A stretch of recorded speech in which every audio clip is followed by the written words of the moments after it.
even deep into the game. Yeah, I was wondering a little bit if you'd maybe try to go for something like the Vel'Koz with the sword, because if you find a tier, you can put a Shojin's. That's a little bit more high risk. You need something right now, but Oh, yep, as you man. can see, we got to pause.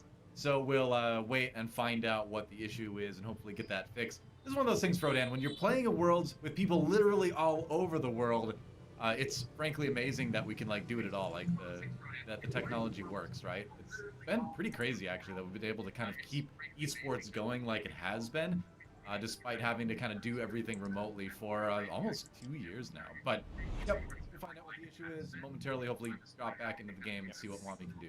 Yeah, so, from that spot specifically, and, well said, Doa, this is definitely part of the complications of doing things online, remotely, across the globe. That's how it is now. We have pretty much every continent represented, I think, except for Africa here. I guess Antarctica players have not qualified for Worlds yet in TFT either. Chung cái thế này bà. Not yet. We're working on Not that, year by year. I do think that in that position for Hwanmi in particular really highlights leaning into momentum in TFT. A lot of people, they just kind of think about, oh, I'm losing too much HP. If you have a goal, you just have to understand what's your bottom line of what you want to accomplish and what's the best path to get there. In this case, Hwanmi says, I want to be able to access my Radiant Blessing.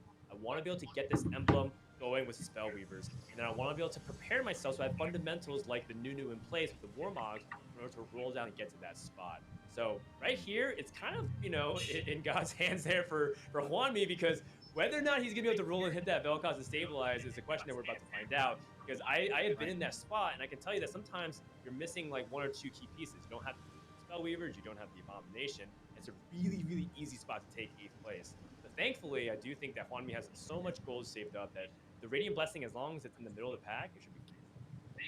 I mean, that's the big risk, right? What you said at the end there, like, what is the quality of the Radiant Blessing going to be? Because we've seen good ones where it's just a ton of gold. We've also seen things where it's like a Reforger, right? Or something like that. It's not, it can vary greatly. And if you put yourself in that position where you really kind of need that stimulus to at least be mediocre, it is a little bit more of a risk. So it sounds like we're going to take a little bit of a break in a moment here while we get the players all back in the lobby. It seems like we might have had a DC, so we're going to try to fix that out. It's definitely possible for them to rejoin. See what happens. We're going to take a quick break, guys. Thanks for being patient with us. We'll be back in just a moment.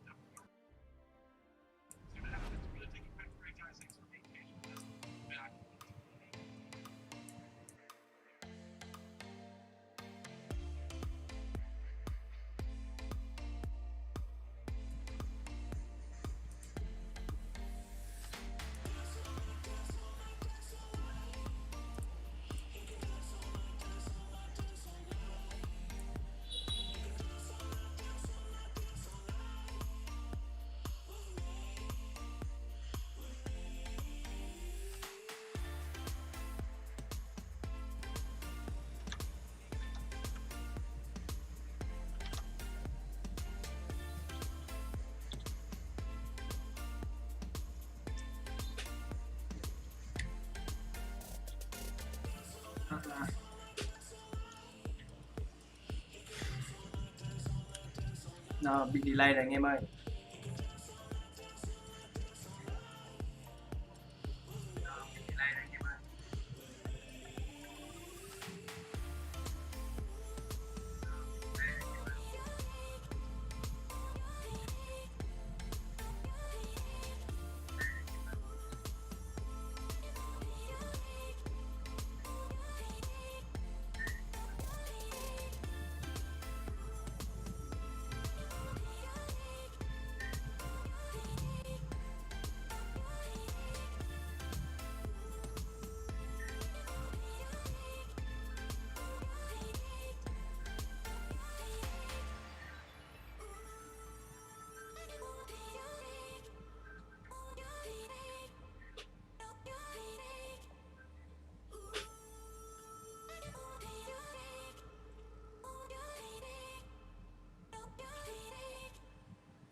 Welcome back, everybody, to the Teamfight Tactics Reckoning World Championships. We're about to unpause here. Mbappe was disconnected for a moment, but he is back.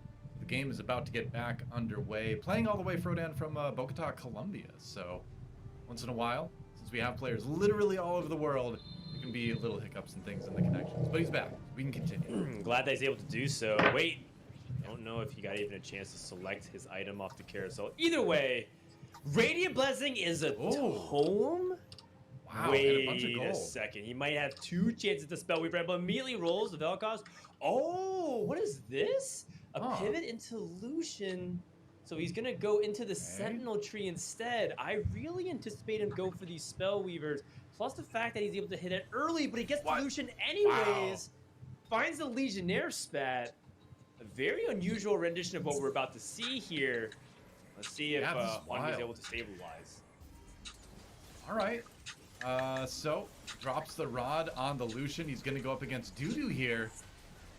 Certainly improved the board, swapping it to 6 Sentinels. Certainly improving by getting that Lucian 2 as well. Yes, very much so. It looks like it is going to be enough, yeah. And, you know, six Sentinel at this stage of the game is really powerful. And we're talking about a 2-star Lucian is extra good. He's choosing to not make a Jewel Gauntlet either because he wants to see what item he gets, I believe, first. And he finds Demon Slayer and Fist of Fairness both as very good options here to add to his Lucian based on what he wants. What would you pick here? I mean, I guess if you're going Lucian, you're going to pick Fist. And yeah, he's going to go for it on the Lucian right away. So never mind. I guess our question's answered for us here. So quite the turnaround for Juanmi. We'll see if he can keep the momentum going as we swap over to Liquid Robin now, who got the Rose Thorn vest, so the Radiant Bramble vest, along with 4 Legionnaire, just kind of, you know, for the moment, possibly in like the Draven waiting room, I guess. But the board is looking a little bit rough for like stage 4 on, you know? Yeah, for Robin in particular right now, he is just in the middle of the pack, trying to relax. And, you know, think about what he really wants to do for 4-1. At this point in the game, it's not really about watching the fights and thinking about your streak. You already win-loss the entire stage. Think about what the kind of units you want, how your transition is going to look. And with 4 Legionnaires and the item slammed, you know, it does seem like he's leaning more towards that Draven route. But he also has, you know, other couple possibilities, as we do know that he wanted to play Philios last time. The only thing is that a lot of people really believe that Philios really needs having a Deathblade right now in the current meta game because it helps stack his damage and keep up to pace with how fights end up panning out. So I do think it's less likely, given that he has not found a really strong offensive Radiant item, instead just having a pretty generic defensive one, the Rose Thorn vest. So, for 4-1 in particular, it's going to be very crucial for players like Robin who rely on high tempo compositions to be able to keep up the pace of the lobby. Yeah, that's right. We're going to go check out Nukomaru's board at this point. Going the Forgotten route here. So, Vayne for the moment, he's a little bit away from Vayne 3. Still needs 3 more Vaynes to find it. A couple orbs though, only 1 away from the Hecarim 3. It's interesting now that we've gotten a Vayne reroll player in both lobbies so far today. There's one. Oh, Van kia. Wow. It's a Draven. Okay. Yes, right now just pretty much going for Vaynes and Forgottens and going back to it, but we're checking back in with Robin songs because we kind of anticipated him to roll at 4-1, and I guess he feels confident enough to skip it and try to see if he can go for potential fast 8. That's kind of what you're saying if you're not going to roll in this spot. And this is a little bit unusual a choice. People who tend to go for this composition feel like they want to try and at least stabilize for stage 4 in particular, and he's playing things like Kalista 2 carry. We'll see if it's good enough. Maybe he just knows that his matchups are very favorable for him. For example, El Tomo is still at level 6, not even level 7, so by all means, if you get to face a level 6 board and you know that you don't have to roll, then don't. Robin takes a little bit of a risk, but it pays off, and he's not going to seem to be punished in the first half of stage 4 here. Yeah, so far so good for Robin songs. Oh, finds the other sword! That's Instant it. death blade! Huge moment here for Liquid Robin songs. And now, with the fact that he was able to clear... 我去食堂，我要一个可以好心的陪我 for Ranger board and mix and match his frontline based on what he hits and also what he thinks he needs for the rest of the lobby. Right, speaking of hitting, Nukomaru hit the Vayne 3 on his board as well. So he did get that, found what he was looking for. Now he can start to kind of move up again. We're going to go over and check out G2's board for the moment. He's going for the Karma again. All right, crit build Karma with the Radiant Jeweled Gauntlet. It's certainly going to do a lot of damage. He's got 4 Abomination for his front line right now. Not a lot of gold. He's got a decent amount of HP to rely on for the next level. 那其实第一排 Audio input. Alo.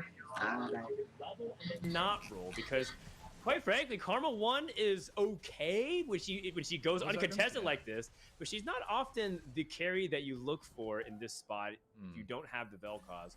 With those items in particular, though, she still puts out a good amount of burst, and Chi-Chu did have success with Karma before, so I wonder if he wants to hold on to this, or he's going to transition back inevitably to things like the Vel'Koz. Yeah, I mean, it's a board that you can see it. At least you're not going to lose by a ton if you do lose. Only lost by 1 in that last round. We're going to swap over to Scapeus, where the party's at, and he's got some tanky items on the Kled. Oh. All right. Well, interesting. The most interesting thing to me in particular is the fact that he chose to itemize Jax with a blue buff. This is a nod to the fact that Jax's mana with blue buff, he's basically permanently using his Empower Strike to jump, and he gets a lot of mobility. It's almost kind of like he's a miniature Cavalier.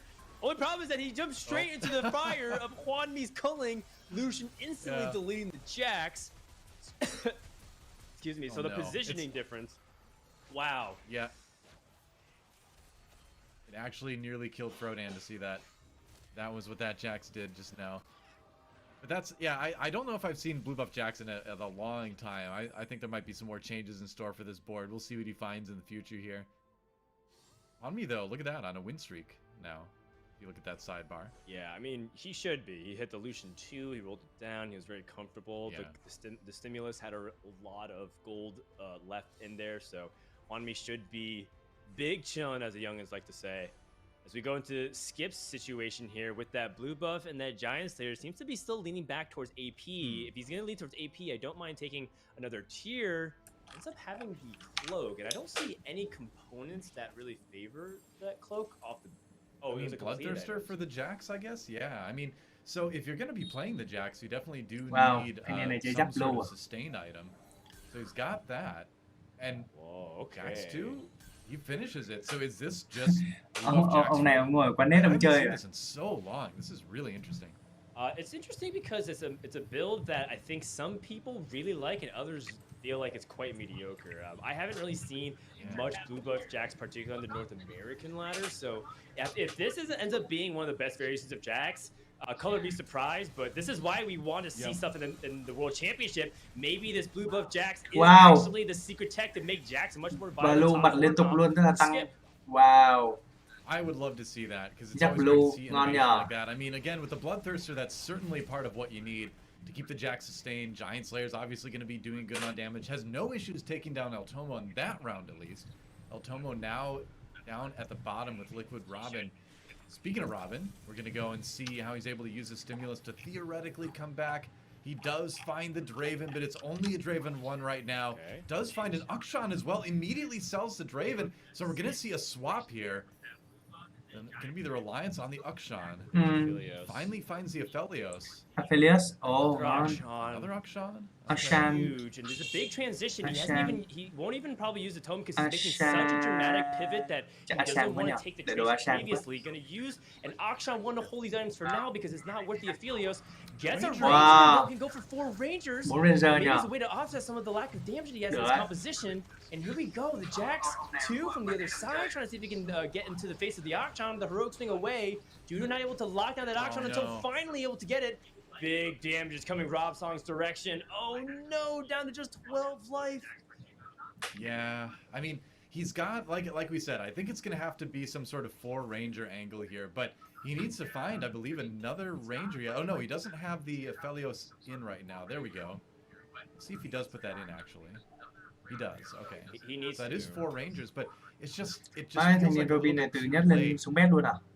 I don't know. This is looking like another rough game for Robin here in game number 2. I mean, it really depends if he hits these carries or not. If he 2-stars both Akshan, if he just 2-stars Akshan and hits 1 Volibear, Robin could actually legitimately make a push for top 4. 4 Rangers is not something to be messed with lightly. That ZZ Rob portal, given his lack of frontline, is actually quite reasonable of a drop given his current situation. The lack of upgrades, Aphelios 2. Oh. All right. I mean, it's not itemized. Wow, Akshan 2 này. Ooh. Frodan, you called it. I didn't believe. Ranger, Akshan 2. I was foolish. I need to have more faith in NA, apparently. Robin Song's hitting exactly what he needed to. And now he's got a shot. He's got a chance. I mean, now he has to focus on his positioning, Diane in particular, and he's not out of the woods yet because he doesn't have the Volibear. So this is still a situation where Robin could easily take a nasty loss, and it'd be the end of it. In terms of positioning, there's nothing that really challenges him. There's a Karma 2 coming up from Chi2, and Akshan is so difficult to deal. His heroic swing, immediately assassinating the Karma, out of damage, out of luck, and Chi2 stuck at level 7, unable to go to 8, is going to also take big damage. Robin Song is on a path at stage 5 to climb back into contention for top 4. I mean, this is exactly what he needs to have happen, too. I mean, if all goes well, he's going to be playing some of those weaker players in the lobby, right? The players kind of down with him in terms of the HP totals right now. If he can get a bunch of wins against them, send them out of the game before him, he can start climbing up the ranks again. All right, what do you grab for here? Teemo? Yeah, Giant Slayer. I'm going to find out Aphelios as well. But for Nugamaru's side, he chooses Quicksilver. He needs something to secure the defensiveness of the Vayne. A lot of times people like using a healing item, for example, or just more damage amplification. I think Quicksilver is totally fine. And a Cavalier emblem as well. Did not find the Forgotten, which I think would have been the ultimate cherry on top to go 6 Forgotten, just based off his current board state. But hey, it is what it is. It is what it is indeed. He's going to go Cavalier Draven. Draven's coming in. he's melee Draven now, but you know what it does, Frodan? It does give you more survivability on one of your champions that's going to be doing theoretically a lot of damage. So it's kind of wacky, but yeah, I'm down for it. Why not? You know? Have you seen Draven do his best moonwalk? Because you're about to. Just waltzing right up to the front line. That's right. You don't have to worry about frontline Draven positioning if you put a Cavalier emblem, because he will cruise to the front line. I feel like this is lore appropriate Draven. If you're familiar with League of Legends lore, he likes to show off a little bit, so this works for me. It does get him the win in the round. I can't say I've seen a lot of Cavalier Dravens over the course of set 5, but I like it. Lore appropriate. That's right. You've been hit by a smooth Cavalier. That's, I believe, how it goes. As we go into another board, Meta El Tomo. Ôi, thanh niên này xui quá nhờ.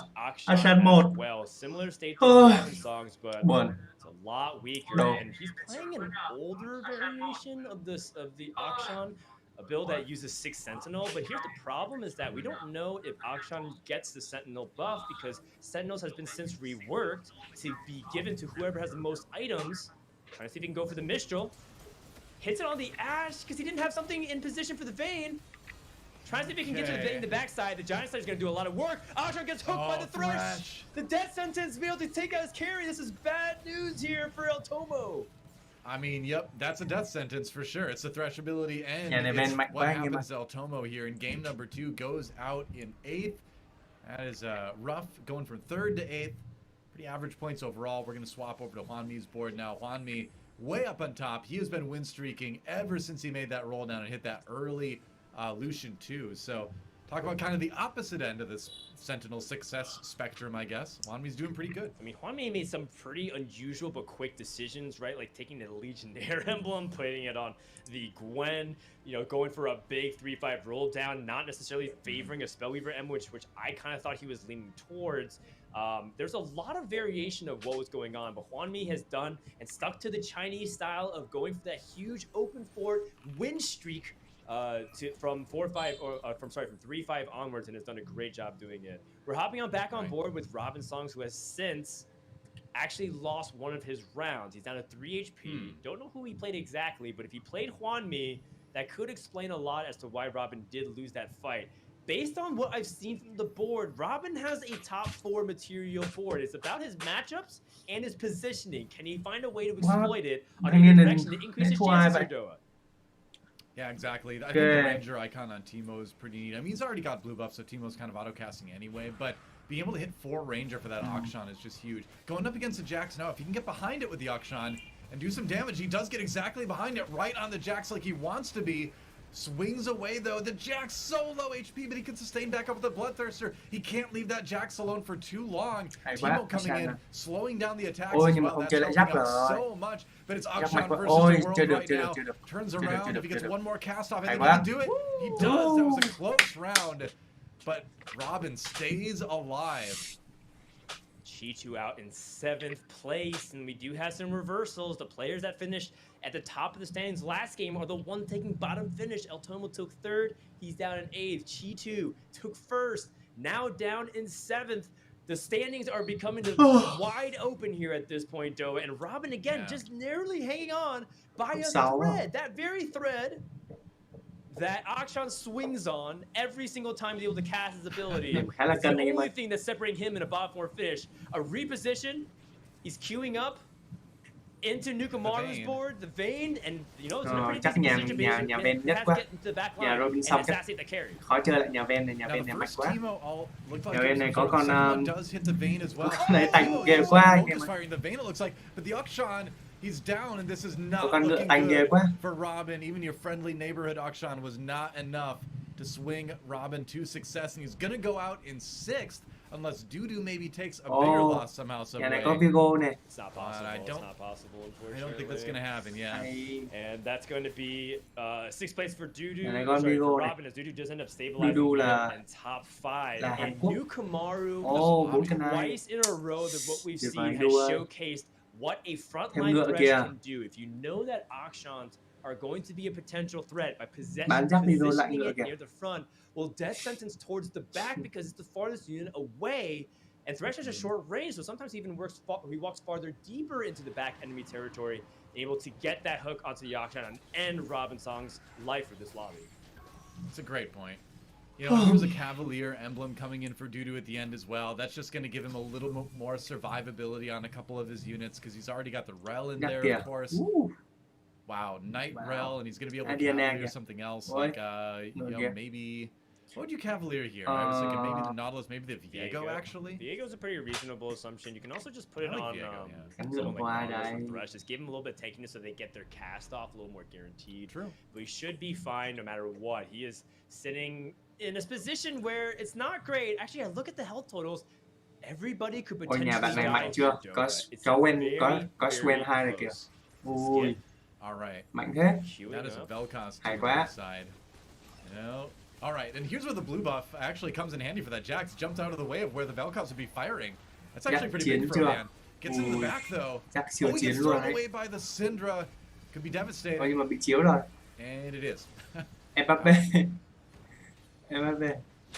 Mbappe able to get some big damage here with his Vel'Koz, and that's Hay going to quá. be a pretty Ôi, significant chết, wipe. chết, chết, With chết, 3 chết. units surviving, Chết. I do believe Skip Còn một barely giọt, còn một giọt. survives.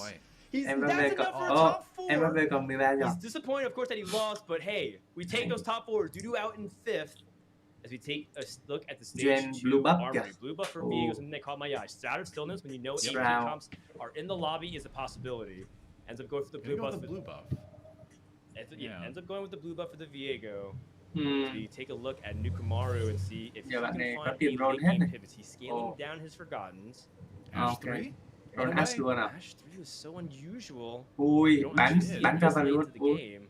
You take those, I guess. Draven 2. You Oh, don't really need hay. that. Yeah, there's the Ash 3. À, He goes ahead and gets it. Yeah, using Man. the Gives up Nico's the help chance. there. Exactly. Gives up the chance at the MF3 though. Okay. But he doesn't even have an MF on the board, so I guess he was still pretty far away from that, isn't he?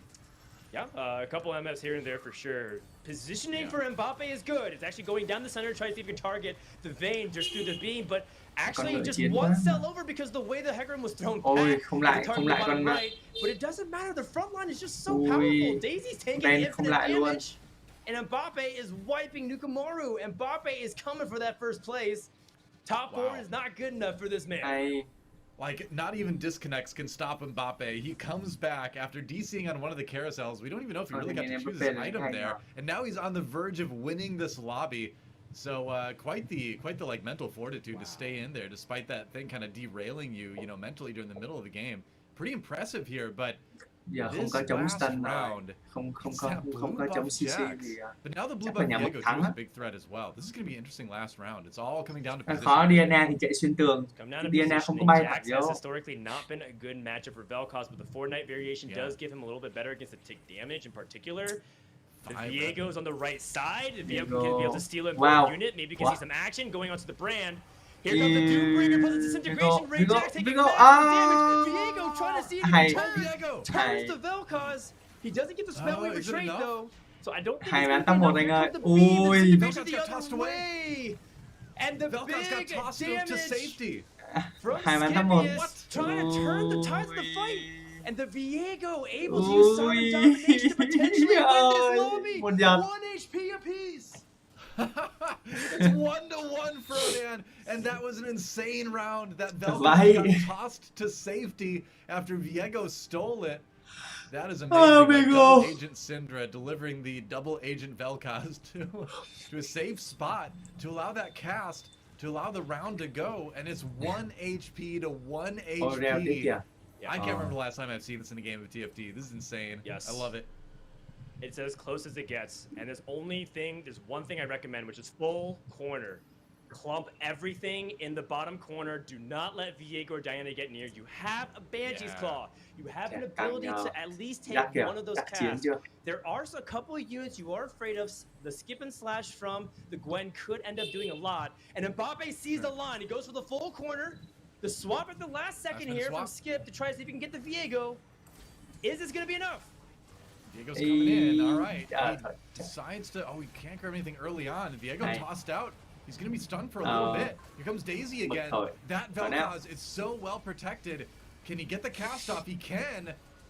The Gwen coming in, but not quite doing enough. Oh, Here comes the Mbappe Abomination nhất rồi. as well. Yes. It's looking pretty good for Mbappe right now, and it's going to be a win for Mbappe coming back from the DC to win the lobby in 2. What a story and what a start for Mbappe here. Going 4th Hey, place Matt. in game 1, 1st in game 2. Pretty good start to the day. An excellent start for Mbappe, and you know, we talk about how you gotta deal with what's thrown at you in a game of TFT. Sometimes internet connection Internet, issues Mbappe get này thrown your chuyên way gia as internet. well. And what a champion. I think he even, look, I feel comfortable talking about it right now. I think the man missed his ideal item on the carousel. I saw that carousel ended, and so. he didn't get to pick his champion. Talk about being able to play with what the hand that you're dealt with, Necro.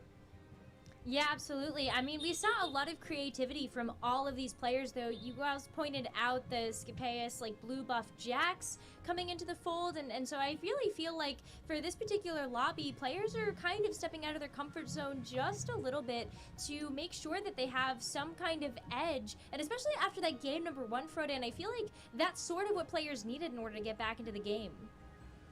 Yeah, very much so. I think that, one thing that people really underestimate about Jax is just what kind of tempo that can be created to be able to keep your health high. Because if you look at what Skip was able to do, he survived by 1 HP.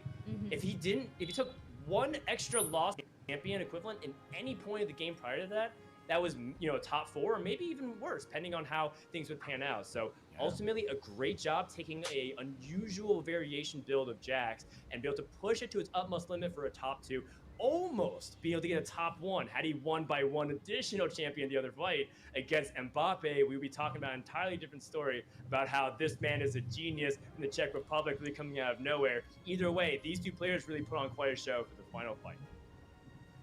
Yeah, for absolutely. sure. I mean, Doa, I think the last thing I kind of want to bring up before we get into a recap of this game is the fact that Hwanmi has that really interesting style of, like, full sending it and then seeing whether they hit or not. It did result in a 3rd place, so it seemed like it worked out this time, but do you think that style is going to be something that he can heavily rely on moving into these last 3 games?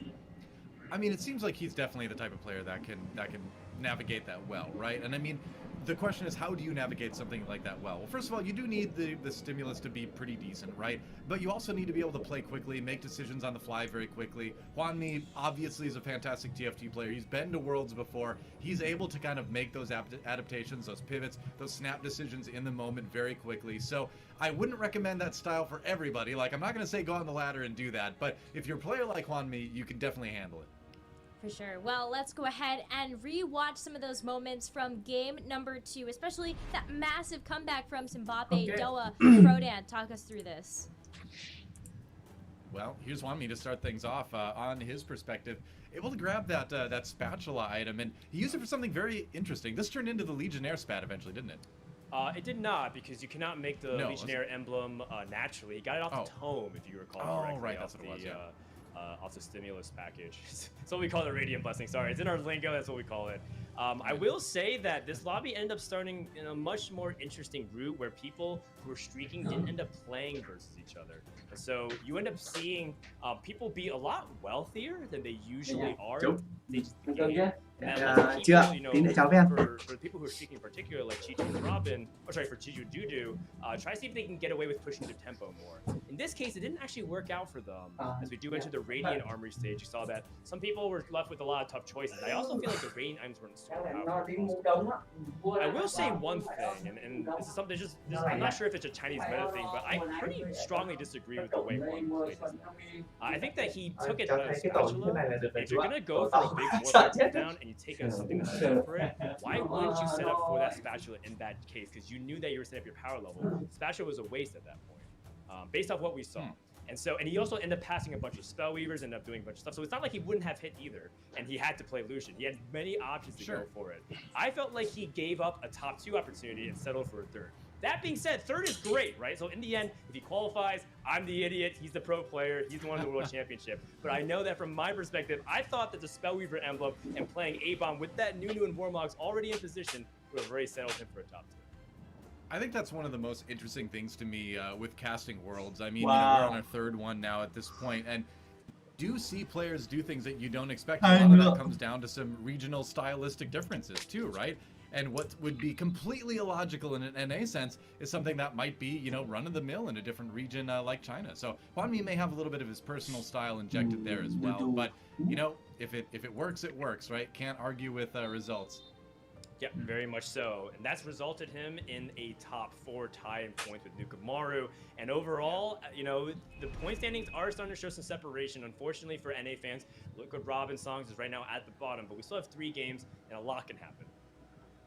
Yeah, for sure. And you know what's really interesting about those standings as well? I know it's a little early in the day to call this out, but our 2 players in Group A that made it through from the group qualifiers did make it through to the final day of competition. And I feel like right now, Nukumaru and Mbappe are kind of on the same path to do just that. So I'm super excited to see how that's going to all shake up, as we do have 3 games of today to go. But Froda and Doa, thank you so much for bringing us through that Game 2 action. We're going to take a short break, but stick around because we've got a player interview with Scapeus.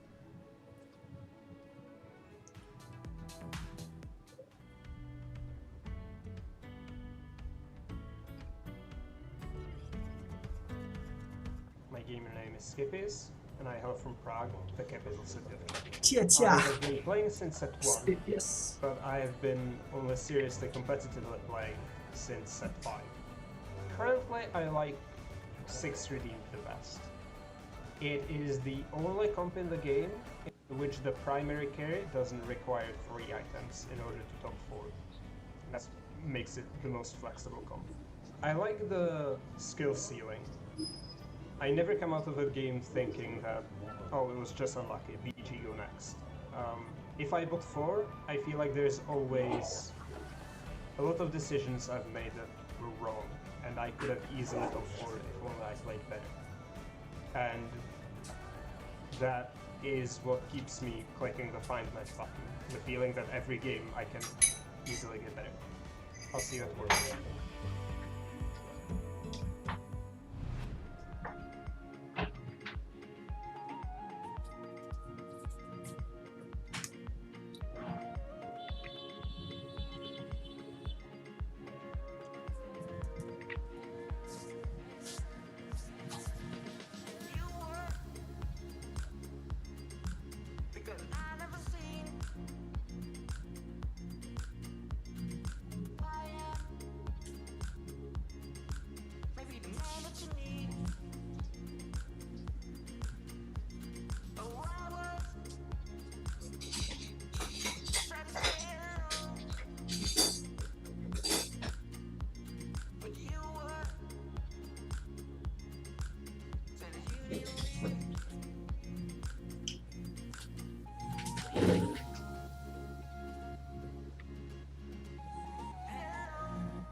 Ba phút nữa game mới anh em ơi.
Hello, everybody, and welcome back to the TFT Reckoning World Championships. We are partway through with day number 3 for the Group B stages, but that means that we still have 3 more games to go. And bringing us through the Game 3 action, we've got Crowan and Bryce. Crowan, welcome back to the broadcast. And Bryce, I'm really curious to pick your brain about something that Scapeus said during his interview that we saw during the break, and that's about his mental, thinking about how he approaches every single game, knowing that there's something to learn from. What do you think about that? I love that mentality. It really resonates with me. Crowan and I were actually talking about it during the break, that's exactly how we like to approach the game as well. I mean, look, when you're playing a high variance game, there is going to be bad luck. You're going to have some games where the best you could do is 6th place, but you will never play a game of TFT perfectly. You will never be in a situation where you have something that could not have been learned from that game. So that type of mentality is why he's here and so many people are back home. You love to see it. Good to see him off to a good start today as well. Yeah, for sure. Let's go ahead and take a look at the standings to remind everybody about where these players are after 2 games in day number 3. And Crowan, I'm really interested to hear your take on maybe what some of these players that are towards the bottom of the standings right now can really do to approach these next 3 games. Definitely. I mean, at the bottom right now is going to be Robin Songs, the number 1 NA seed. This format with only achieving 8 points for a first place, it's kind of hard to have these comeback runs and rely on the first that we know Robin is able to do, but it is right now in this game number 3 that he needs to start to get something going. A top 4 at the least, so he can feel a little bit better going forward into these games. He is only 4 points away from kind of that bubble, top 4 situation, so it's not terrible. Definitely doable, but Mbappe back to his first place ways. I mean, is the only player to have top 4'd both games as well. Definitely deserves a lot of praise right now. For sure, and we're going to get a chance to see more of all 8 of our players as we get into our game number 3. Crowan, Bryce, lead us into this one. So taking a look at Mbappe's stats, a relatively high first place rate and a relatively low top 4 rate. And that's what we saw from him in the play-ins, Crowan, where he went 1-8, 1-8-1. It was so fun, that embodiment of the high risk, high reward style. Today, a different story. The only player to top 4 both lobbies. It's an outlier. You love to see it off to such a fantastic start. Oh, definitely. What is it? It's been 7 games so far. 4 of those been first place. I mean, that is really, really insane for a tournament win ratio. The question is, can Mbappe keep it up? Because we were talking about last game, that 5 Revenant, that Vel'Koz board. It wasn't like the absolute best, but it was clean positioning. 5 Revenants is a really insane trait, but a super well play allowed Mbappe to get that win in such an interesting lobby, I would say, because there was a couple of Jax boards too. It was quite the thing, quite the feature. Yeah, absolutely. I mean, it was not a lobby that that board is often going to win, but that lobby complexion specifically was really good into the Jax. It was really good into the Vayne, and like you said, positioned super cleanly. So a great win there from Mbappe. Hopping on board with El Tomo, who's currently in 7th place, had a little bit of a rough go around last game. An okay performance on the Vayne reroll in game 1. Opening off with that sword, one of my favorite items. The AD tree is so flexible right now in terms of the carries you can play into. You can play Aphelios, you can play Draven, you can play Lucian, and heck, you can even play Jax. We saw some very successful Jax play last game. Oh, definitely. I think the most Jax play we've seen in a single game this whole tournament, there's been one, here and there, but 2 players playing it, and 1 player playing the blue buff Jax as well. I forget which, pro players have been advocating for it, but there's been some talking about blue buff Jax is actually a lot better than people kind of make it out to be. I'd be surprised if we see it again, however, but we might still be seeing skirms, especially with El Tomo having an Udyr and Lee Sin to start things off. Yeah, absolutely. The skirmisher tree is still very powerful early on. A lot of fluidity to the tree as well in terms of the different item holders, the different boards you can make. We've even seen a rise on ladder play, though not necessarily in the tournament, of 6 skirmishers, a trait that is, really fallen out of favor since the rework of skirmisher trait, but is doing much better in the mid game specifically. So, one there, hopping on board with Juan Mi, who has dare I say it, a Kledge opening. We've seen no Kled played so far. Is this the start, Crowan? It definitely could be. A sword is going to be nice for this composition. A belt can turn into a Morello's. I think it comes down to what the next shops bring and what this item is going to be. It is going to be a cloak. A bit more gold as well. Oh, that's actually gold. Oh, Yeah. he missed the opportunity to make gold there. It was 5 gold out of that box, I believe. So very interesting. Does wind up getting the Kled too. And now he's at a crossroads. Is he interested in trying to play tempo? He could level from that spot. He could also make 10 gold and commit to the Kled, hopping on board with Nukamoru, who also has a Kled too, but no items to speak of that you'd be interested in Kled choosing to play tempo as he's done for most of the tournament. Definitely, and this is a really great start to play tempo with. You have the Kled 2. There's unfortunately no items for him to carry because Kled does serve very well as an item carrier, but there's still some tankiness with the brawlers as well. The Hellions are always pesky in the early game. Gonna be nice going up against Dudu, who has upgraded Olaf. A couple of Dawnbringers between the Gragas and the Riven, but no item slams on either side here. Players really just trying to keep their options open right now. Yeah, it makes a lot of sense. If you're Dudu, there's no good item to slam here. Locket does see a little bit of early play on the North American ladder, but I think most people would shy away from it, particularly in a tournament setting. Meanwhile, Nukamoru didn't need to slam because his board was clearly so much stronger than his opponents. He was absolutely going to win that fight, so that's a good lesson learned. Even though he probably winds up slamming a Bramble Vest in this situation, you might as well wait, see your Radiant Armor. You don't have to commit your items if you're going to win the fight anyway. Definitely, and now is taking a really long time actually to consider between the Tear and the Bow. Bow could be a Rage Blade right now for the Kled, and that's what it's going to be. But Tear could have leaned more into the AP tree. However, now moving over to Mbappe, our winner of the last lobby, has a bit of a different opener. Probably not going AP, of course, with the 2 bows, but a really strong board. Nidalee is one of the best 3-cost early game carries, Bryce.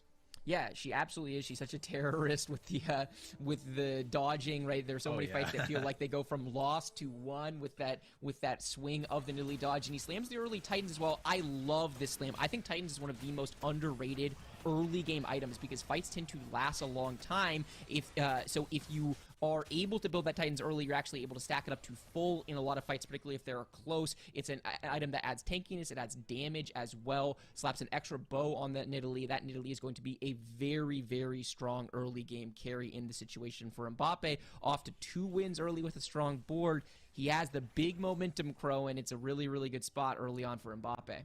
Definitely. Even in that last fight, which was relatively, fast, the Titans stacked up to 20, so if it does last any longer, it's getting to 25. You're getting a big Nidalee, and she is going to be outputting a lot of damage. Similarly to this Udyr here on board with Robin, this is a very, very important game for Liquid's Robin songs.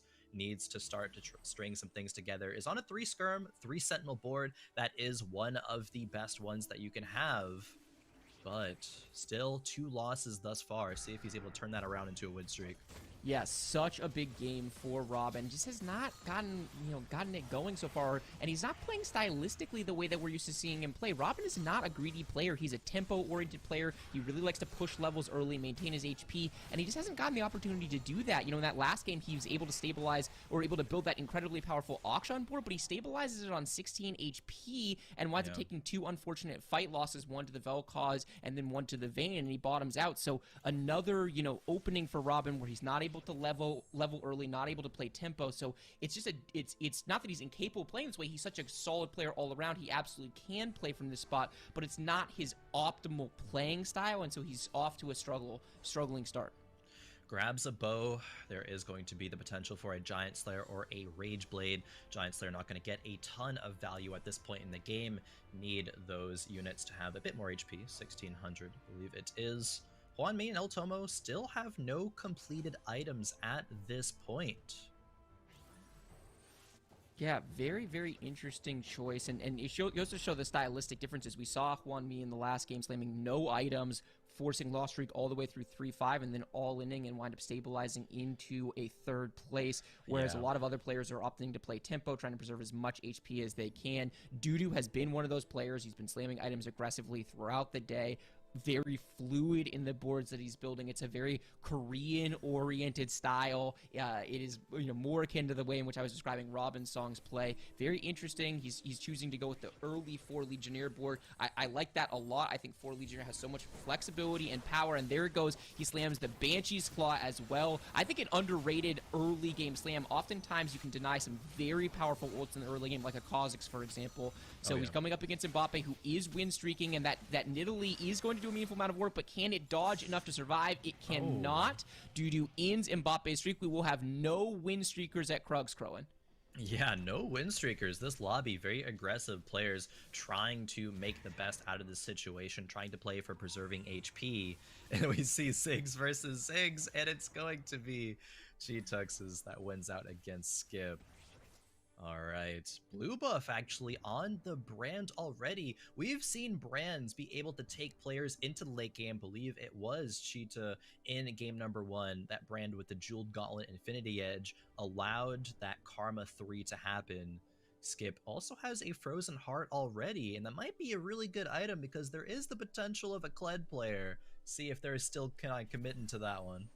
Yeah, absolutely. And Frozen Heart is just a generically powerful item in the meta as well. So much AD is being played in general, and in this lobby so far, we've had 1 or 2 AP players max in any given lobby. Frozen Heart can do so much work, particularly if you wind up playing something where you can get access to the backline like a Diana or an Abomination. That Frozen Heart can just pay so much dividends in slowing down the attack speed of these AD carries. Not going to do enough work in this fight as we see Dudu's board absolutely roll over him. It is a 5-unit loss.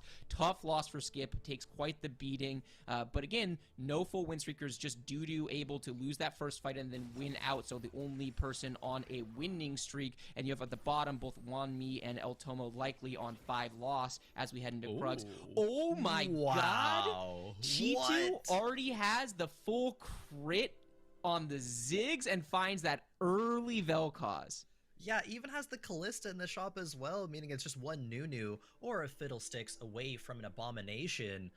What a natural roll. At level 5 as well, it's only a 2% chance to see even just a 4 cost in the shop, let alone it being a Vel'Koz exactly with already perfect items. Does need some mana generation, Ashojins perhaps in the future. But this is so good for Cheetah. Yeah, so good for Cheetu, and I think it's also worth noting that he doesn't immediately sell the Ziggs to play the Vel'Koz. Oh my god, a Nunu in the shop as well. He has so much flexibility in how he wants to build out that board. Wow, you're right, he didn't pick up the Callista, and he does hold on to the Cinepair, which I was going to say the interesting thing about the crit build is you can play Vel'Koz from here, you can also play Lucian from here, and in China specifically, they have heavily favored the Lucian crit itemization. In North America, Lucian is treated kind of as a generic AD carry, and occasionally we go towards this crit build. This is the preferred build in China. We saw this build win multiple lobbies in the Chinese regionals. You wind up with the Infinity Edge, the Jewel Gauntlet, and a Giant Slayer, and it absolutely rolls over enemy boards. So Cheetu, even though he has that early Vel'Koz, seems to be leaning towards the Lucian. Yeah, there was a decent amount of Vel'Koz, if I do remember correctly, from the Chinese regionals as well, but it was like Draven and Lucian being the other ones. And I mean, Cheetu's position here to not take the Callista and now not take the Nunu, really, on my mind, it kind of speaks to just the unwillingness perhaps to play Vel'Koz. Of course, picked it up and is holding it because it's not costing any economy, but I think you're exactly right, Bryce. It definitely wants Lucian preferably.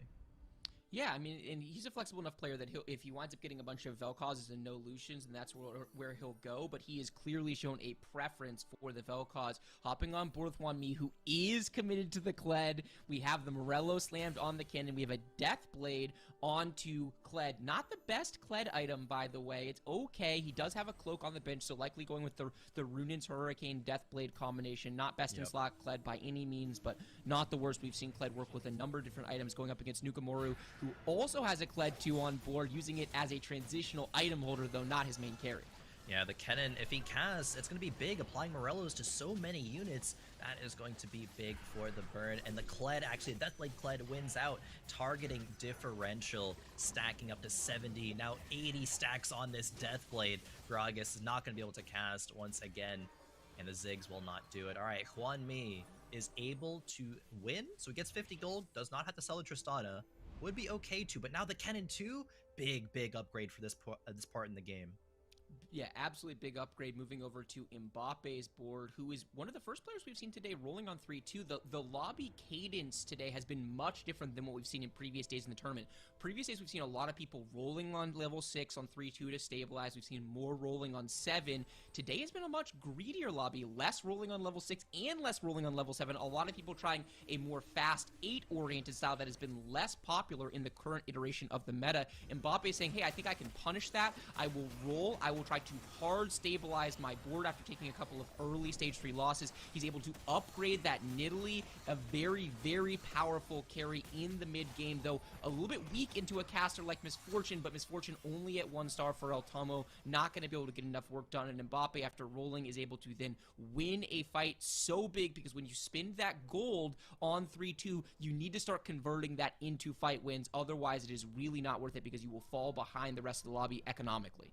Definitely. Imagine if Mbappe did not hit the Nidalee 2, that would have fell to Misfortune a long time ago, and that fight would have certainly gone the other direction. But now as we move into the stage 3 carousel, some of these lower HP players have priority on units like Lucian, like Karma. Skip is going to be considering and does pick up the Lucian. Alright, and the Karma snag not too long after. Maybe just be for the swords, of course. They are 4-cost swords. Yeah, Skip, if memory serves, had the early AD or AP board, right? He was the one playing the blue buff and the frozen heart, so very unlikely that Skip is going to wind up playing that Lucian, but the denial to the lobby is such a big deal because there are many players in this lobby that would have been thrilled to grab an early Lucian, build around that, and either stabilize their board or just hard commit to the composition. So nice of Skip to be able to take that sword for himself and to be able to deny it to the rest of the lobby.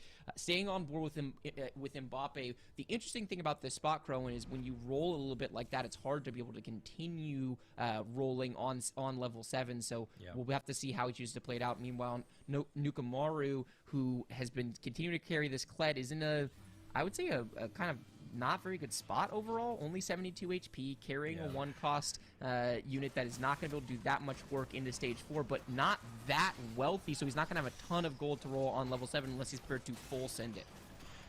Full Send It is on the horizon. El Tomo has sent it a little bit, at least in terms of spending that gold to level. Is level 7 still 30 gold? Not bad. But Misfortune 1 is not going to cut it into this Kled. Deathblade has stacked up enough. Nukumaru has snapped the 4-loss streak.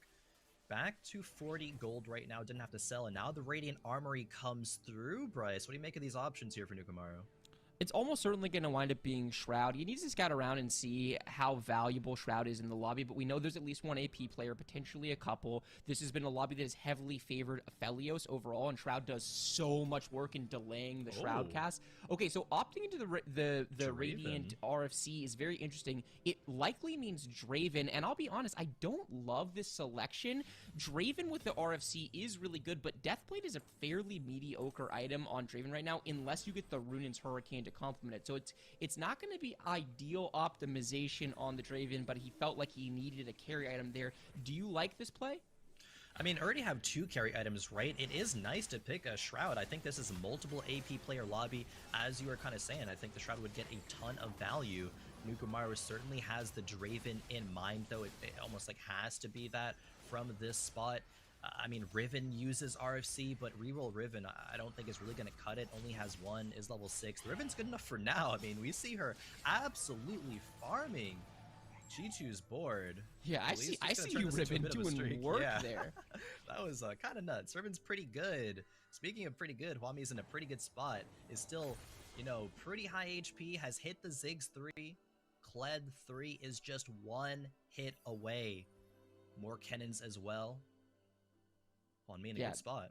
This is a very good spot for Hwami. I mean, we saw Milk playing back against the wall and stabilizing his board at basically no HP yesterday multiple times. Meanwhile, Hwami, 60 HP, 1 Kled away from being able to level up and go on to level 6 and continue to stay there and reroll for this cannon. He also has a solid last item for this Kled. Either he can wait and try to get a bow off the next carousel, and there it is, the big hit, the Kled 3. This is almost a guaranteed top 4 from this spot, because as we have seen, Kled 3 stabilizes a board so hard he should win almost every fight in stage 4, and he's in a very good spot to be able to continue rolling and be able to upgrade this cannon, which is also a huge power strike.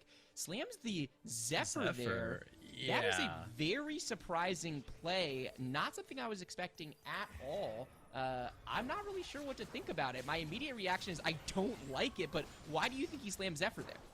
Yeah, I mean, so you got to think what you want for the 3rd item in Kled. And I mean, he's not having one, so the Draven 1 actually takes him out in this board. But the Zephyr, if you are, you know, super sweating in this scenario, which of course you are, it's the World Championships, these Zephyrs are going to be key. It's a fantastic item.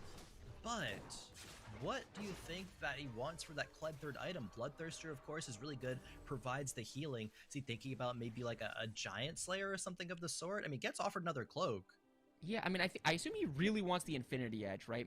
A lot of people think that Last Whisper Infinity Edge is really important. If he wanted the healing item, he could have slammed that instead of the Zephyr, right? So immediately selling the Sejuani and cycling the Zephyr makes me feel a lot better about it because, like you said, if you're hard sweating, you can get a lot of value out of those Zephyrs. So cycling it is a really good way to do it. You want to be able to cheese it every single fight and target your opponent's strongest unit. Though when you're playing Hellions, that is harder because he's going to have a bunch of 3-star units on his board, and he can't really afford to sell his 3-star Ziggs. He can't afford to sell his cannon. He needs to find more copies of that to get it upgraded. So a tougher spot. Meanwhile, Chi2, who we were talking about wanting to play Lucian, ultimately winds up finding a Vel'Koz, hits the Spear of Shojin and says, you know what, I am playing Vel'Koz from the spot. A last-second reposition, and he's in perfect position to deal with Mbappe's board. Yeah, the Syndra going to peel as well. Nidalee does jump to the back line. See how much damage this Vel'Koz is able to output. It is enough to take down the Nidalee. Cheetah gonna be able to snap this loss streak here. A-Bomb gonna be tanking. There we go, another cast. Gonna be taking out Mbappe in this round. One Vel'Koz away as well from Vel'Koz 2. Is in a decent spot, still about 30 gold. Speaking of a decent spot as well. El Tomo, I mean, already has Karma 2 and offered another Karma. This could be our second time of seeing Karma 3 on the day, but we do have a long way to go for that one. El Tomo, the first recipient of the Radiant Blessing. Yeah, and he needs to find Karma 3 here, by the way, because these Karma items are not particularly good. The blue buff, obviously the best mana generation item for Karma, but the Jeweled Gauntlet is an amplification item on Karma. She really would prefer to have Death Cap. We did see a crit build perform really well where you had Jeweled Gauntlet and an Infinity Edge to guarantee the critical strikes, but you don't have that here. You have this Fist of Fairness, and the healing is so-so on Karma, so this is just not an optimal situation for El Tomo, not a position that you often are able to get top 4, though he does have 50 gold, level 7, he has an upgraded Karma and an upgraded Rel, so his unit quality might be so high that he can get away with this, and ideally he would love to transition these items, hold this extra Karma, play a 4 Invoker board, and carry Teemo, because while these items are mediocre on Karma, they are outstanding on Teemo. Definitely. See if he's able to get one. There's no Teemo on the carousel, but there is a Viego with a Spatula, which is definitely going to be on some players' radars. Dudu takes the rod. Auto passes on it. Okay, Mbappe grabs it, and I can't remember off the top of my head, what was Mbappe playing? I believe he was running the Nidalee too. We saw it in that last fight actually, and you know, Syndra threw it into the corner, and the Karma took it out. I wonder where that transition is going to be then at that point, because the Nidalee, of course, isn't going to be staying this whole time. It did have RFC. We talked about RFC being good on the Draven. Could it be something like that? Yeah, I think it probably is Draven composition, which means it's either a Cavalier spat or a Sin spat optimally. Not something you would typically want to prioritize there, but it could also be going to deny it to the lobby, hopping on board with Dudu, who is in big transition mode, rolling it all the way down, clearly wants to play Abomination, needs to find a Vel'Koz, not able to find one yet. There is a Gwen, and he does have very good items for this Gwen. He's got a blue buff, he has a Gunblade, and he has the Radiant Giant Slayer, so this Gwen 1 will do an enormous amount of work with this, but it won't be able to carry for very long.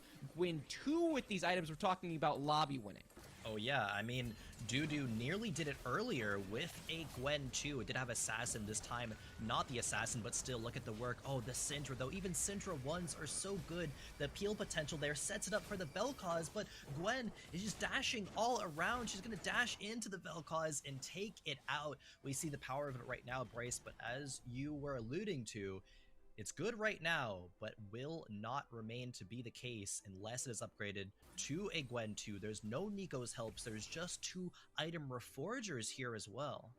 And he's all in on this build, by the way. There is no other carry in the game that really wants this set of items, right? Teemo makes excellent use of blue buff. Viego makes excellent use of blue buff. I guess if Viego 2 could use these items pretty well, but he is so far from a board complexion that would have that make sense. So he has to play the Gwen, and if he's able to find Gwen 2, we're talking top 1. If not, we're talking, can he find a way to perfectly position in order to get into top 4? Meanwhile, moving over to Mbappe, who we see has not gone to level 8 yet. This is the consequence of rolling on 3-2, right? He rolls on 3-2 to try to stabilize, and then he has to wait all the way until 5-1. He's taken an absolute shellacking in stage 4 on a 4 loss streak. He has lost every fight on this stage. Can he turn it around against this Gwen?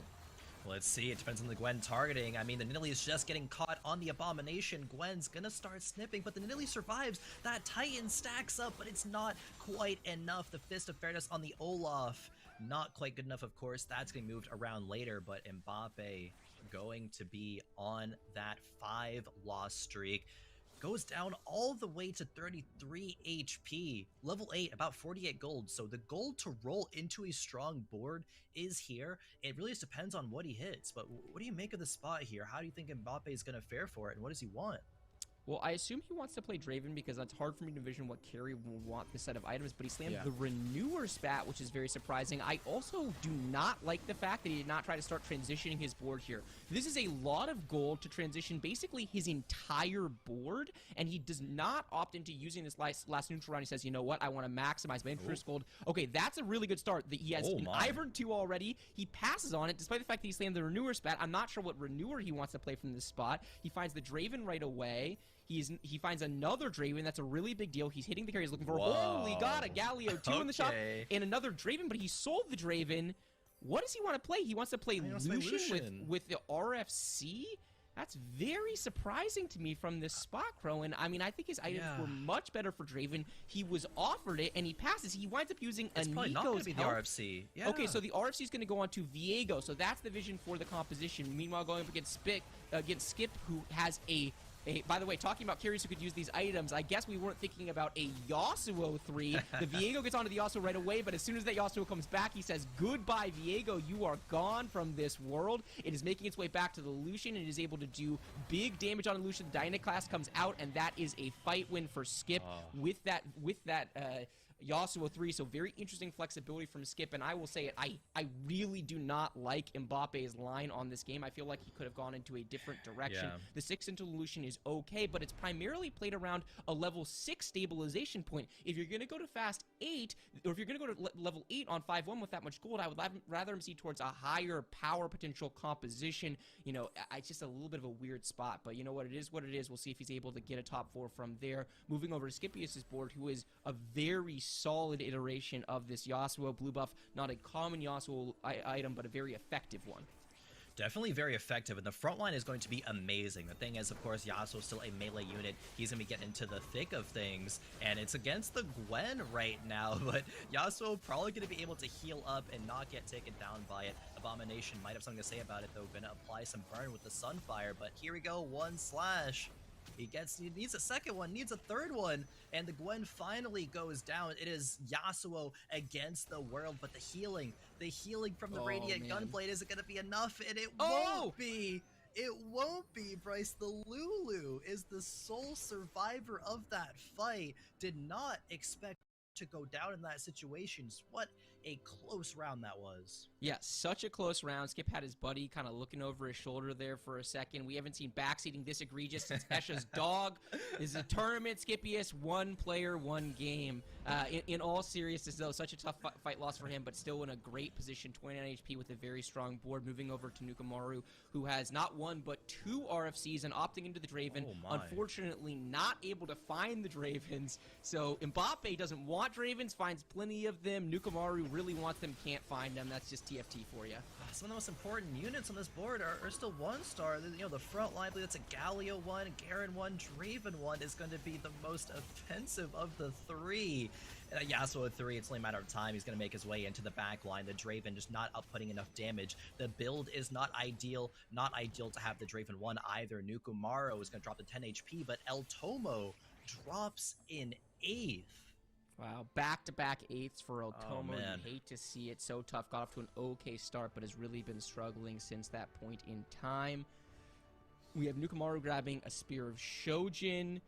There's some really good items here, actually. This Frozen Heart gets picked up by Mbappe. Tons of value in this lobby. We're seeing a lot of different AD carries. No big units here, it's worth noting, right? I had my eyes up to see if we may find another Gwen, potentially. None of the legendary units feel like they're going to have a huge impact here, so that we're basically picking for items at this stage. Definitely picking for items. Nukumaru picking, however, for the Draven 2. Shojin's I mean, who does this go on from here? It's not great. It was just for the Draven. Yeah, It's a little absolutely. awkward. And that's really important. I mean, it's his primary carry. It's his main source of damage in the situation. There you go. There, of course, you wind up finding Oh, the Draven man. when that happens. It is the law of TFT. Feels bad. Feels bad. I mean, the Gwen 2 can still do work. I mean, is Shojin going to be valuable on there? I mean, maybe more than anything else on this board. Goes up against other Draven 2, but with more upgraded frontline, though. Which Yeah, Draven's but he gonna reign was able to supreme. dodge the Diana, which is a really big deal. His Draven should stay safe for the majority of this fight. Diana not going to be at a good spot, as you call. The Galio on the other side there. Redeemed Galio. Oh, man, and it heals up to full, gets the full cast off. The Rage Blades are both stacking up, but the RFC difference right there. The opposing Draven had to walk forward, but Nuku Maru's did not, and that is the power of the rapid fire cannon, even the Radiant version of here, and why it is prioritized on the Draven. Yeah, such a big deal there. Never winding up dropping an axe. Completely avoids the CC. So successful in a big fight win against Robin, who winds up on the wrong side and takes a loss as a result of it. But you know what? It's totally fine. It was Robin's go, so Robin actually did not wind up taking damage there. Robin True. is in a great position, and he's fluidly thinking about this Draven positioning. We haven't gotten a chance to talk about Draven yet, but this is one of the most interesting positioning units in the game. We've seen the frontline Draven get prioritized in China, and there's obviously extreme value in that, particularly against Vel'Koz and Lucian matchups. Second row positioning also very prominent because, again, you want to catch the axes. Robin's able to get directly in front of this Yasuo. The Rel is That's able to cast big. and get CC on as well, and there comes the And the Thresh. Thresh. So much damage onto Scipio's Yasuo 3. Yasuo 3 doesn't get to play the game. That is a player diff, Crow, and such clean positioning from Robin is going to net him this fight win. He's the player with damage still alive. No damage left over for Scipius, albeit he does have this Jack slowly scaling up, but with no items on it. It is a fight win for Robin, and it's such an Yes. important bounce back game for him with such struggling so much at games 1 and 2. You love to see him playing it with confidence. So good from Robin. So good, but so unfortunate for the bottom half of the lobby here. Huan Mi going out in 7th, Nuku Maru in 6th as well. Huan Mi was playing the reroll Kled and was in a good spot, just not able to make it happen. This composition is not as strong as people make it out to be, perhaps. I mean, taking a 7th, Kled has had some varying results over the tournament. Huan Mi definitely not liking, not expecting that one. Robin, however, in a fantastic spot. I love the little like fake swap to the left and then back to the right. He knew he was likely to face that Yasuo board, and the CC was perfect. The Rel into the Thresh, into the kill. We went back over to Mbappe. Oh, Mbappe we're rolling looking for the for Lucian Lucian 3. Oh, is one away now. One away. Can he find it? Can he hit this? This would be a lobby winning composition. Mbappe is no strangers to first place victories. Wants to make this another one, but the gold is slipping away. The Lucians are not coming into these shops, there but it he is! finds it. He didn't pick finds solution! it, but he didn't pick solution, Crow, and he just kind of throws away these items. The Jewel Gauntlet and the Fist of Fairness are on the bench now, not able to get them onto his Lucian. I can't believe that just happened, and all of a sudden he goes from a board that is essentially guaranteed to win the lobby to one that is only likely to win the lobby. Lucian 3 still going to do a lot of work with these items, but that is a catastrophic mistake for Mbappe. Oh man, Mbappe, yeah, I mean, could have benched the Lucian on the right there and prioritized the items that he already had on the original Lucian. Does not do that, and now we see, I mean, the Jewel Gauntlet just floating on the bench right now. It isn't the worst thing in the world. I mean, you're kind of talking about it. This Lucian's still good. The IE, you know, the Titans, the Rapid Fire, definitely not good. Not great. Would have really liked the Fist of Fairness there. But if he gets to roll into an Ukshan 2, that would still be solid. Mbappe, though, man, can he make that work out? That was indeed a misplay. Yeah, that is a very large misplay. It's possible he never gets punished because the power level of the unit itself is so good. But man, as I was watching that roll down, I was just saying to myself in the back of my head, make sure you bench the Lucian, you bench the Lucian 3, make sure you bench the But he Lucian, didn't the do Lucian it. 3, and he's not able to do it. Meanwhile, we see Chi2, who does have this insanely powerful crit itemization on Vel'Koz, and I spy 4 additional copies of Vel'Koz over there on the left side of his bench. So also looking to go for a 3-star 4-cost carry, doing massive damage to Robin, who it seems like is destined for 3rd place in this lobby. Dudu out in 4th place. And you know what? If you are Robin, we take those. He needed a bounce back game, and he got it. The question is, will Mbappe's mistake wind up netting him a loss against Cheetu, or will it not matter, and will the Lucian 3 be enough, even with mediocre itemization? Yeah, Cheetu, our game number 1 winner, trying to make it 2 wins on the day.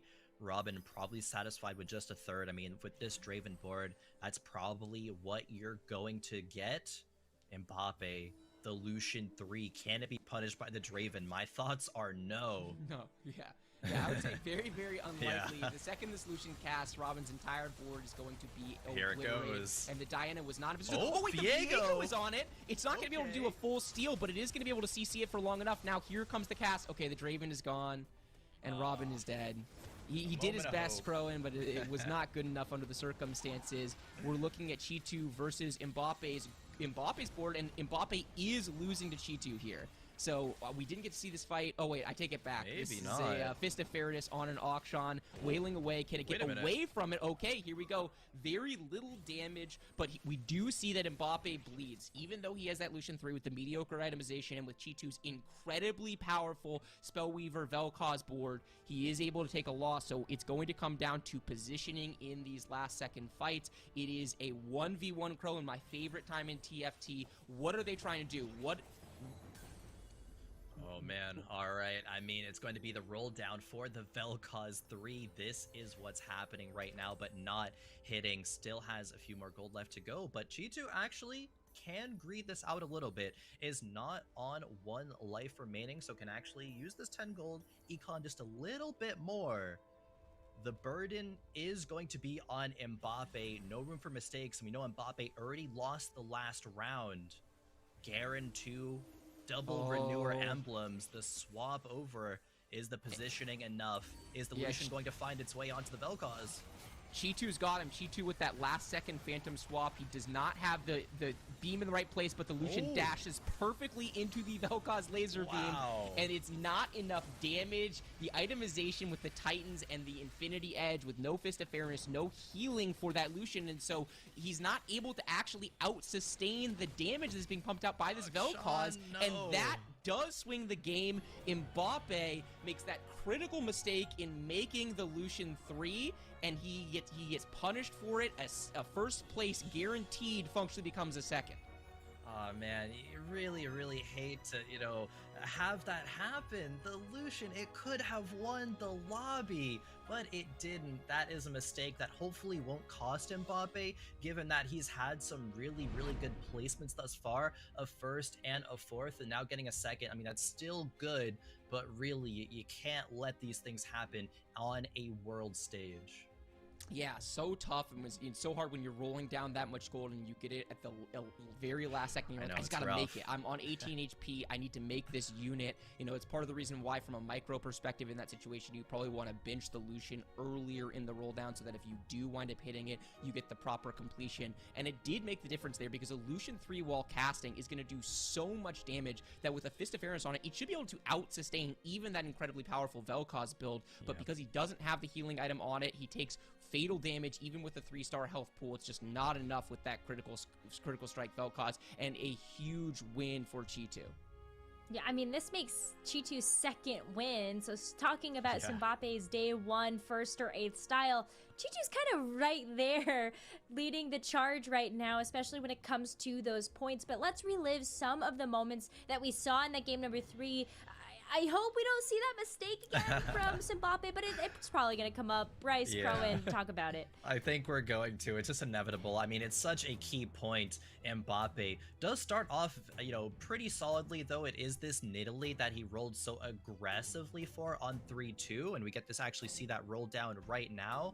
There's one. Continues to roll, and I think you've been very vocal about it recently, Bryce, about the importance of the 3-2 roll down, and I think that is what let Mbappe get to the position where he could have potentially contested that 1st place.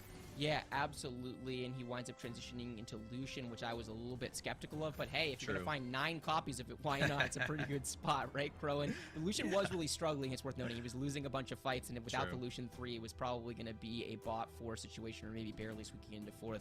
Hwan Mi goes and winds up playing Kledge. We see him rolling down very deep, trying to find the Kin in 3, not able to do it, and winds up bottoming out in 7th. So, you know, Kledge, not the easiest composition to pilot. I think people underestimating Milk's skill with that composition in order to find that type of consistent results. Meanwhile, Skippy has played a very interesting version of Yasuo. We see him rolling down and hitting that Yasuo 3 on stage 5-1 with the blue buff, the Giant Slayer, and the Radiant Gunblade. And here it comes, Crowan. We knew we had to see it.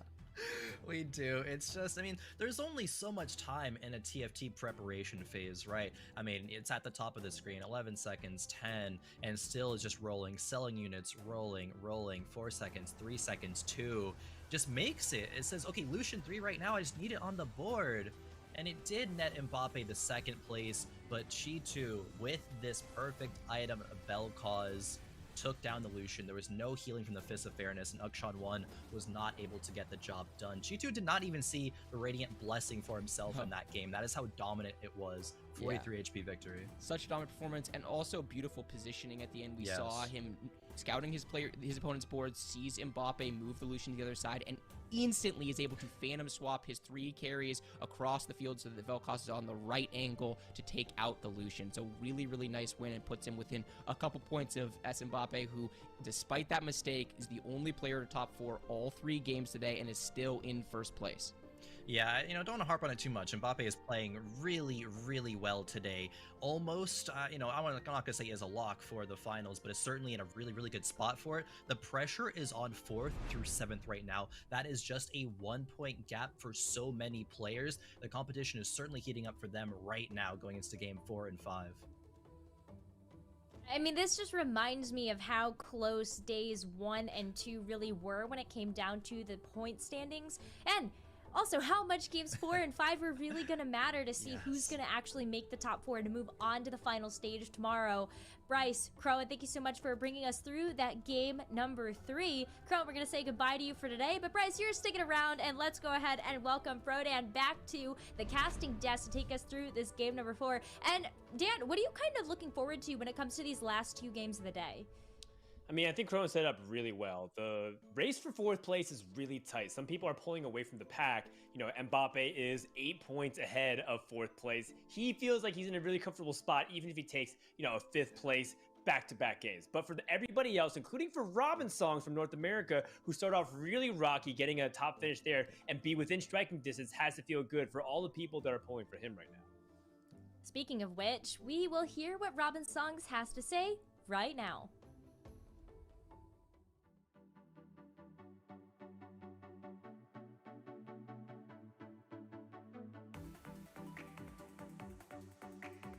Hey, what's up? My name is Robin Songs, and I'm from Los Angeles, California. I am currently signed to Team Liquid as a full-time streamer, so this is my full-time job. So I play every day, Monday through Friday, about 8 hours a day. I like how the game is so complex. The game is like almost never solved, completely like 100%. And every single game is different. So you're not going to every single game is different. The items are gonna be different. The comp you're gonna be playing is sometimes going to be the same, but like not exactly the same, so it never gets stale. I think the toughest competition will be my teammates Milk and Spencer, and also the EUS guys, Shurkane, Ak, Gluteus, and Skip are all pretty strong. But overall, I think I think every region has very strong players, so probably everyone.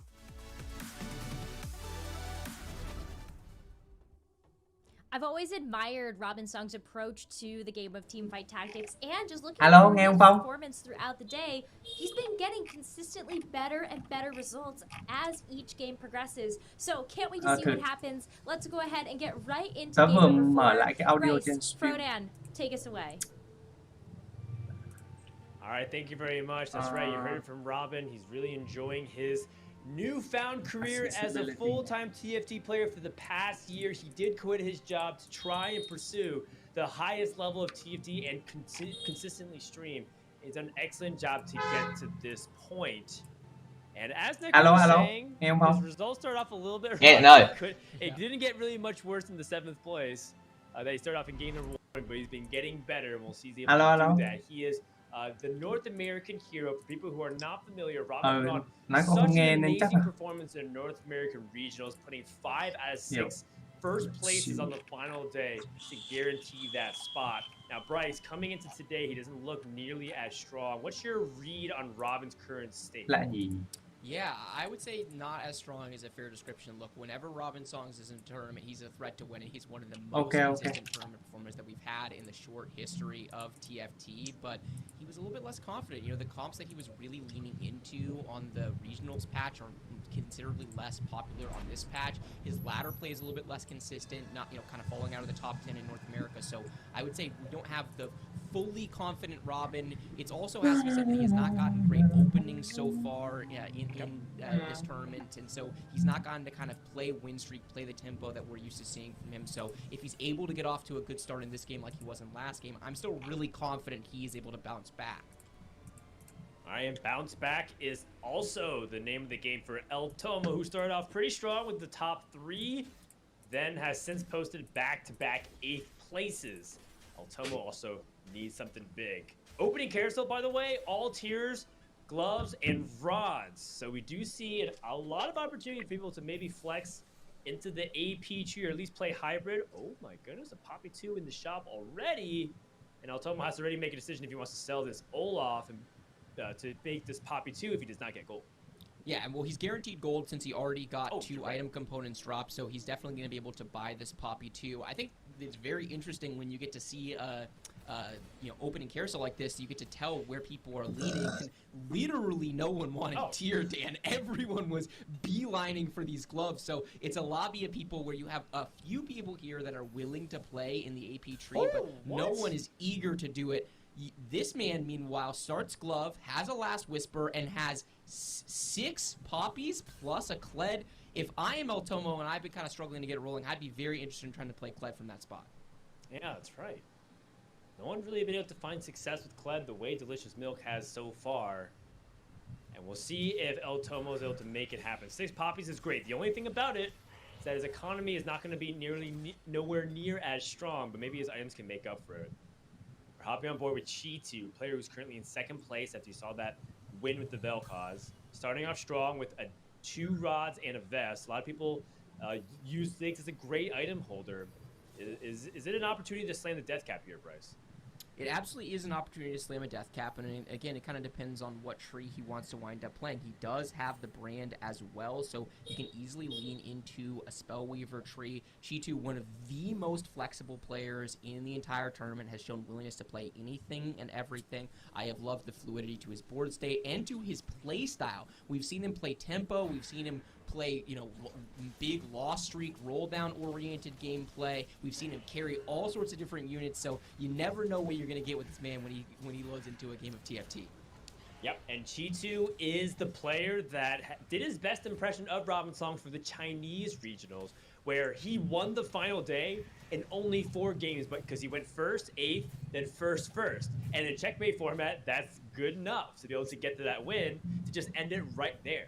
So Chi2 comes in with a lot of hype. His average scores were super high throughout the entire process. And I look forward to see if he can once again show off some of his skills. He does take an early loss, instantly taking the belt, finds a Ziggs too, can slam that Sunfire and start that streak.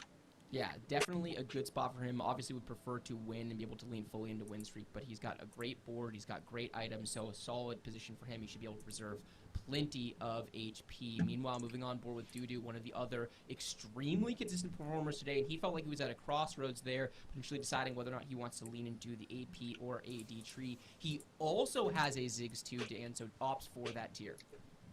Yes, and this is a really good moment for people who are trying to learn like intermediate level strategies of when you can start streaking, when do you level off curve. In this case, Dudu has a significant power spike with that Ziggs too, so he feels confident.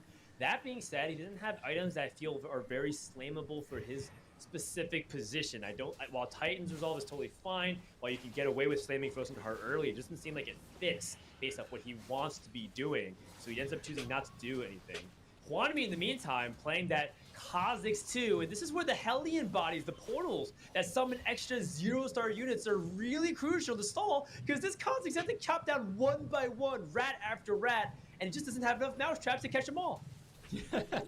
Excellently put, and that rat in the back, that Ziggs, just even with no items, is sitting there and absolutely wailing away on his enemy board. Hwanmi just doesn't have enough HP to deal with the like 6 or 7 Ziggs casts we saw by the time that fight was over. So Dudu immediately takes a win there. Opens with a loss, now win, very well done. Moving up with Mbappe, who has another pretty strong opening. He has the early Sunfire slammed, he slammed the Spear of Shojin as well. It is early direction into the AP tree. Very much so, with a pretty reasonable early game here for Mbappe. Has a lot of opportunities to spike. I like the hold for the Draconic units as well. Going up against El Tomo, who is going full on tempo. El Tomo is not re-rolling Hellions. He's level 5 and pushing the pace and trying to see if he can snap the streak of Mbappe. 3 players went to 2-3 streaking.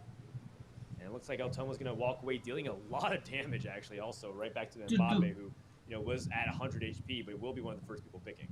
Yeah, absolutely. And if you're Mbappe, you'd rather take that loss now. It improves him multiple placements. He can be able to pick second on this carousel. And if you're El Tomo, I do like tempo-oriented play, but it comes with a meaningful risk. If he's able to maintain his win streak for the entirety of the stage, it is worth it. If he's not, he's going to really struggle to build an economy for the rest of the game. Mbappe thinking about what he wants. Already has a Spear Shojin. Can start working on his AP items. Taking a look at what people have already committed to. Chitu and Mbappe with the Sunfires help setting the pace. But we did see that Kha'Zix with that Infinity Edge and that last Whisper already slamming some powerful items here on stage 2. As we take a look, no Draconic. And then this is the point where you have to kind of make a decision. Do you end up selling those Draconic units and making gold, or do you still hold and greed?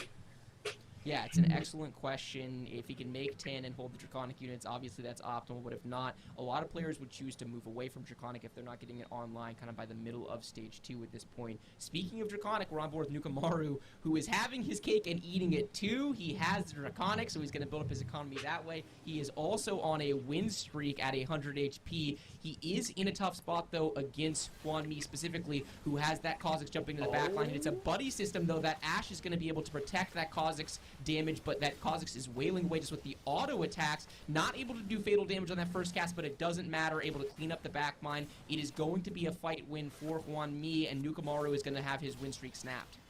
Yeah, that's really big. Well, in the end, still has the economy to back it up because Draconic has what looks like to be a 3-turn egg. And so Nukumaru, not the end of the world. That is why you level aggressively, to try and maintain your HP, because you know that you get good economy anyways going through every egg that hatches. Finds another opportunity for a Nunu. Does end up becoming a little bit difficult because he has to sell out to make gold. Let's go ahead and check out Skip. See what's up on his side. He's committing to the lose streak. He has an opportunity to slam some pretty reasonable items, but right now just wants to lose out all of stage 2. Yeah, very, very clean play from Skip. A lot of people would say, hey, you've got this blue buff, you've got this spell weavers, why aren't we slamming it? The answer is his economy, people. He really wants to maintain his full loss streak all the way Hello, through. nghe em không ơi? It's so valuable because in addition to getting the extra gold from this round, he gets additional gold in the next round. Meanwhile, going up against Dudu, who I don't think is on full loss streak. I believe he won one fight along the way, although they are roughly the same HP. Hello? Is Skip going to get what he hopes for here and lose this Hello, fight? hello? It looks like it's promising. The Ziggs 2 is going to do more damage than Ziggs 1, plus an item slammed on Dudu's board should be enough to take care of business. Great last-second micro for Hello, Skip to replace his Hello? brand. Weak Nghe đây. board. Ok, in được rồi. case he played Nghe nói chưa? the other weak lobby, nghe được. Poisonous lobby. And, Ok. So, nice job, and ends up even killing a couple of units as well, so not even a bad loss. This is loss streak at its finest. The only thing is that Skip is still holding a bunch of units, and that's the reason why you hold on to these pairs, just in case you have an opportunity to improve the power of your board, because you do got. Trận này có thằng Mbappe không? Take a look at Juan Mi's board again. We've seen Mbappe thanh niên này cũng là lầy lội lắm, chơi Clash 18 ấy. Nhớ không? Nhớ.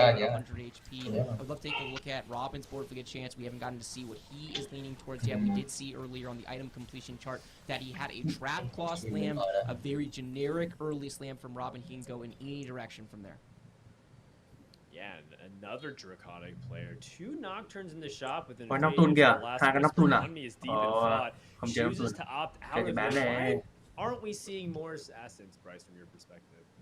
Because they're not Ôi, very thanh niên good. Robinson này. I think that there were Có enough con ấy này, nerfs dealt có to 6 the con assassins that they just feel overall relatively weak, and they're also inconsistent, right? It's a 3-cost reroll you have to hit, and oftentimes you wind up hitting and still not winning as a result. I just think it doesn't perform as well into the meta compositions as it did historically. Moving over to Robin's board, this is something we talked about last game, that the 6 skirmisher mid game has become increasingly popular. I know you've seen it in some of your games. We've been talking about it a lot. It has a lot of power going up against Mbappe. Be interesting to see how this board performs. I think we're going to be pleasantly surprised.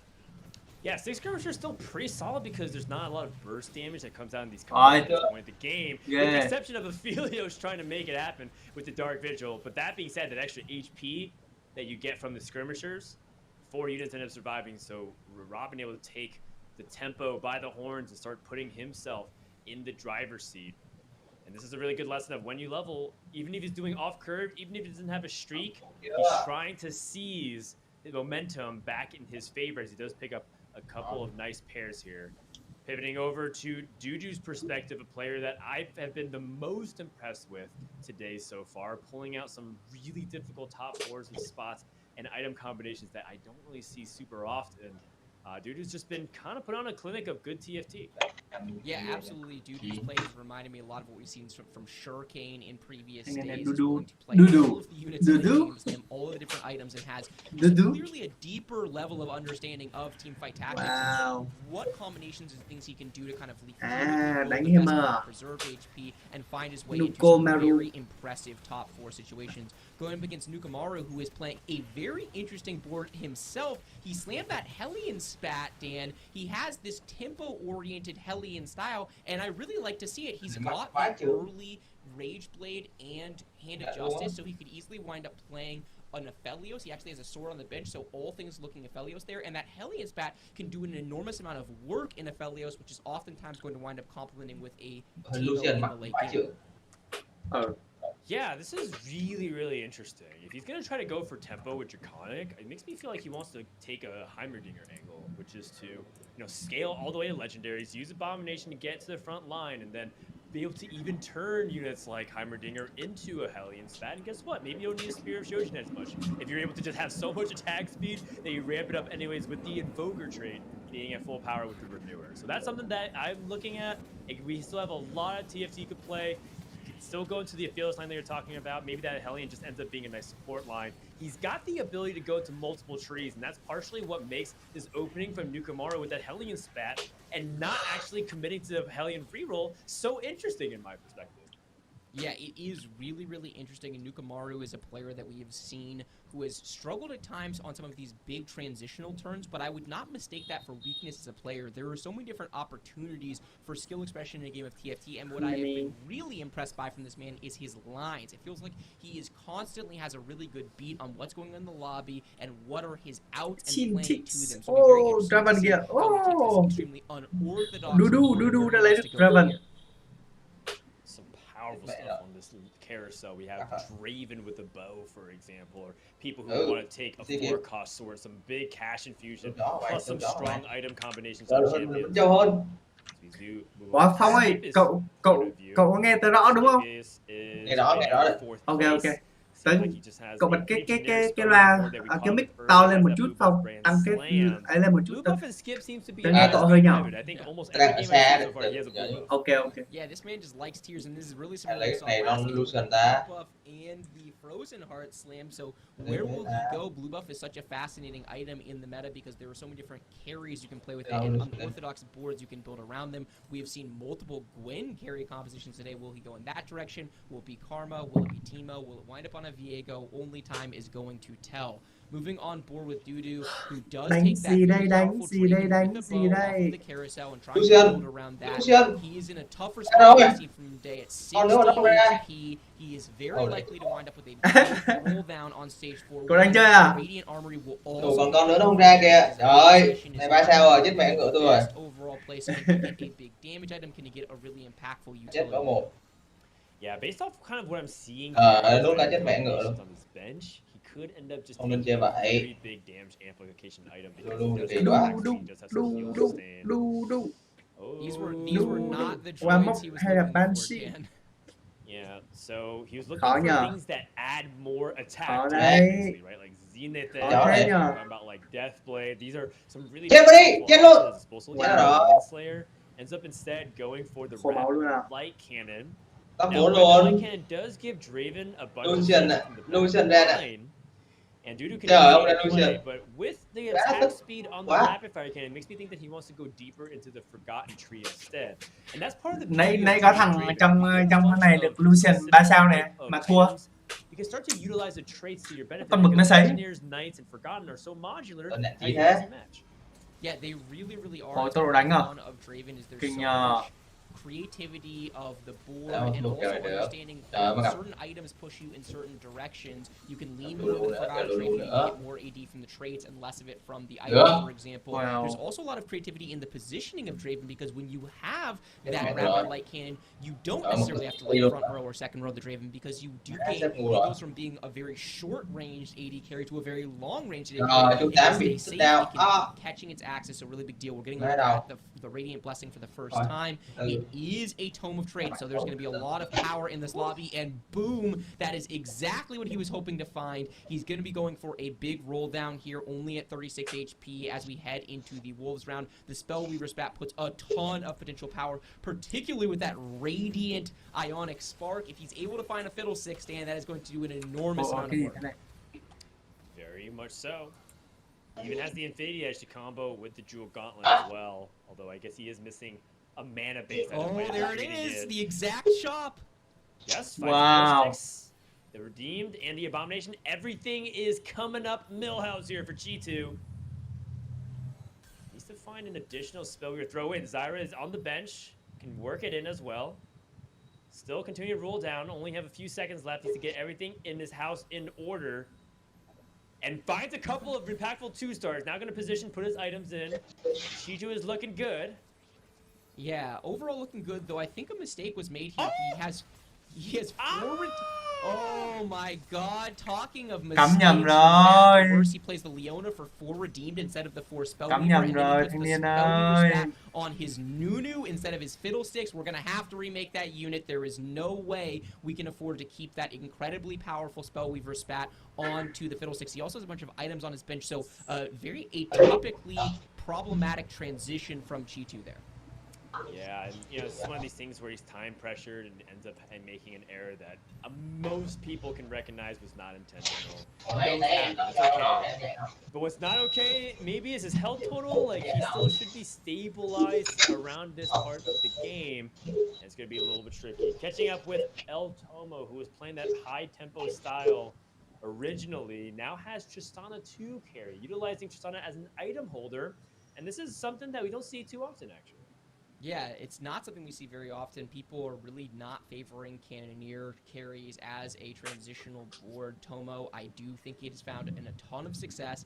This is a very Tristana-looking Aphelios. Clearly, he wants to wipe an Aphelios, maybe Auction if he can get there. But at 88 HP, he has preserved a ton of his health pool to be able to make that transition. It is worth noting Aphelios is going to be very contested in this lobby. We see Nukamaru has rolled down and has 2 Aphelios. We just saw Robin has an Aphelios on his board as well. So, you know, Tomo knows the direction he wants to go to, but will the units be available when he gets there? Yeah, and you can see that the big Dark Vigil just ends up wiping all of his Wow. units out. There's just too much front line for Nukamaru.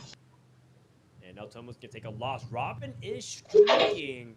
So the Aphelios players, a comp that excels a ton from being able to play from a win streak or playing from ahead, are in that spot exactly. He takes another loss, so we do have a continual separation of the pack. Let's take a look at Robin's songs and see what he's trying to do here. Based off his current board state, having the Aphelios with the Rune's Tempest, Got a lot of damage. Decided to go vertical in the Nightbringer. I like this a lot. A lot of times people over tunnel on things like Bloodthirster and type in chat BT diff. But in reality, you can't always get it. And if you do end up landing it, or rather, sorry, if you do not end up landing it, a lot of times you can use the Nightbringer trait to make up for the lack of defensiveness on the affiliate. Newcomer. Yeah, absolutely. Very good understanding of his itemization, what that means he has to lean into from a board composition perspective. Going up against El Tomo. We just took a look at this board. Tristana is in place. Well, Diana casts before the Tristana does and do that big CC. The Tristana is genius. It jumps away and able to start stacking that Death Blade. The Aphelios is ramping up, though. Will it get another cast off here? It looks like it's going to be able to. It's not enough damage to kill the Tristana on the first, but with the Death Blade stacked up and the auto attacks wailing away on the Tristana, it's a make sure Robin to maintain his win streak. I have to say, Robin is in a great position overall, but I am a little nervous. Aphelios is clearly so contested. Will he be able to find it? Someone who is looking for Aphelios is not going to be able to find what he is looking for in this game. Yes, I will say the one caveat to that is Robin actually has a very reasonable pivot to Akshan as well, given that he has a Ruinous Tempest, a very powerful item on Akshan. The only caveat to that is Akshan is the champion that ideally have a sustain item. Almost every other of the AD carries you can justify not having on it. You know, you can get away without it because he's built in. There's Nightbringer and Aphelios. You know, you see Lucian, for example, get the Sentinel shield. It's very tricky sometimes for Akshan without the actual Sentinel buff to cover him to get that done. So a lot of times Bloodthirster or no worst case scenario have a hand of justice. Yeah, absolutely. And Dudu, meanwhile, rolling all the way down on level 8. He desperately needs to find an upgraded KO. This KO 1 will put out a meaningful amount of damage, but it is so squishy in this lobby. He's able to find upgraded Jax. It's a little bit more frontline. I am very nervous for Dudu's position here.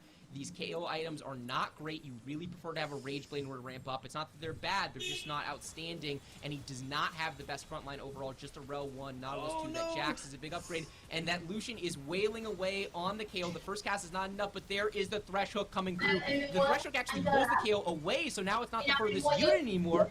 The Lucian is firing away on the backline, but hey, that squishy KO in the middle of the fight is eventually going to go down. El Tomo looking at the plays fluidly, fires Lucian on his roll down and stabilizes that board. Dudu, who is one of the players who was one of the big front runners, is only at 5 HP, in danger of going out in 8th and putting his tournament life in jeopardy. And Kichu as well, the other player who's really far ahead of the pack, but not quite in first place at 20 HP. So we could wind up with a very interesting lobby 5 if things shape up as they're looking right now. Yeah, KO just can't really get it done without a really strong front line. Based on what we see, with a 1-star Bell, just a 2-star Nautilus, yes, Jax, and Thresh. And you're telling me that's the front line you're trying to stop? You have to last the 20 seconds until the fight before KO is able to get that inevitable win. There's no way everything is done here from Dudu's perspective. They end up dodging the Mistral from the Ziggs on the other side. Teemo's not aiming on the KO in the back. Pretty decent stall. Additional CC chains trying to stall the front line. Teemo finally slowing down the KO attack speed, but here comes the Ascension where we start to get the big splash in AoE, and the final to be able to end it with the invincibility. He ends up surviving at least to the end of stage 4. No player eliminated before Raptors, yet Leeds gets another look at potentially in their life. Yeah, that's the exact right call out. This KO board is really weak on frontline, and that is Mai đi mua lần 2 đi Phong ơi. On KO boards. Mai đi mua lần 2 đi. Luckily going up against Skip, who has a very low damage board. The team with the Giants very, very low HP KO board. Eventually, but in the interim, GTS could really use a rod here to complement. Just isn't able to find it. I am worried about Skip's position here. He's going to have a hard time finding Teemo too, and he's going to have a hard time doing damage as a result. Hopping on board with Robin Songs, who's at 5-1. Is he oh my god. If this is a level 9 push, this is him for trying to go for a top 2, top 1 finish. He has 88 life.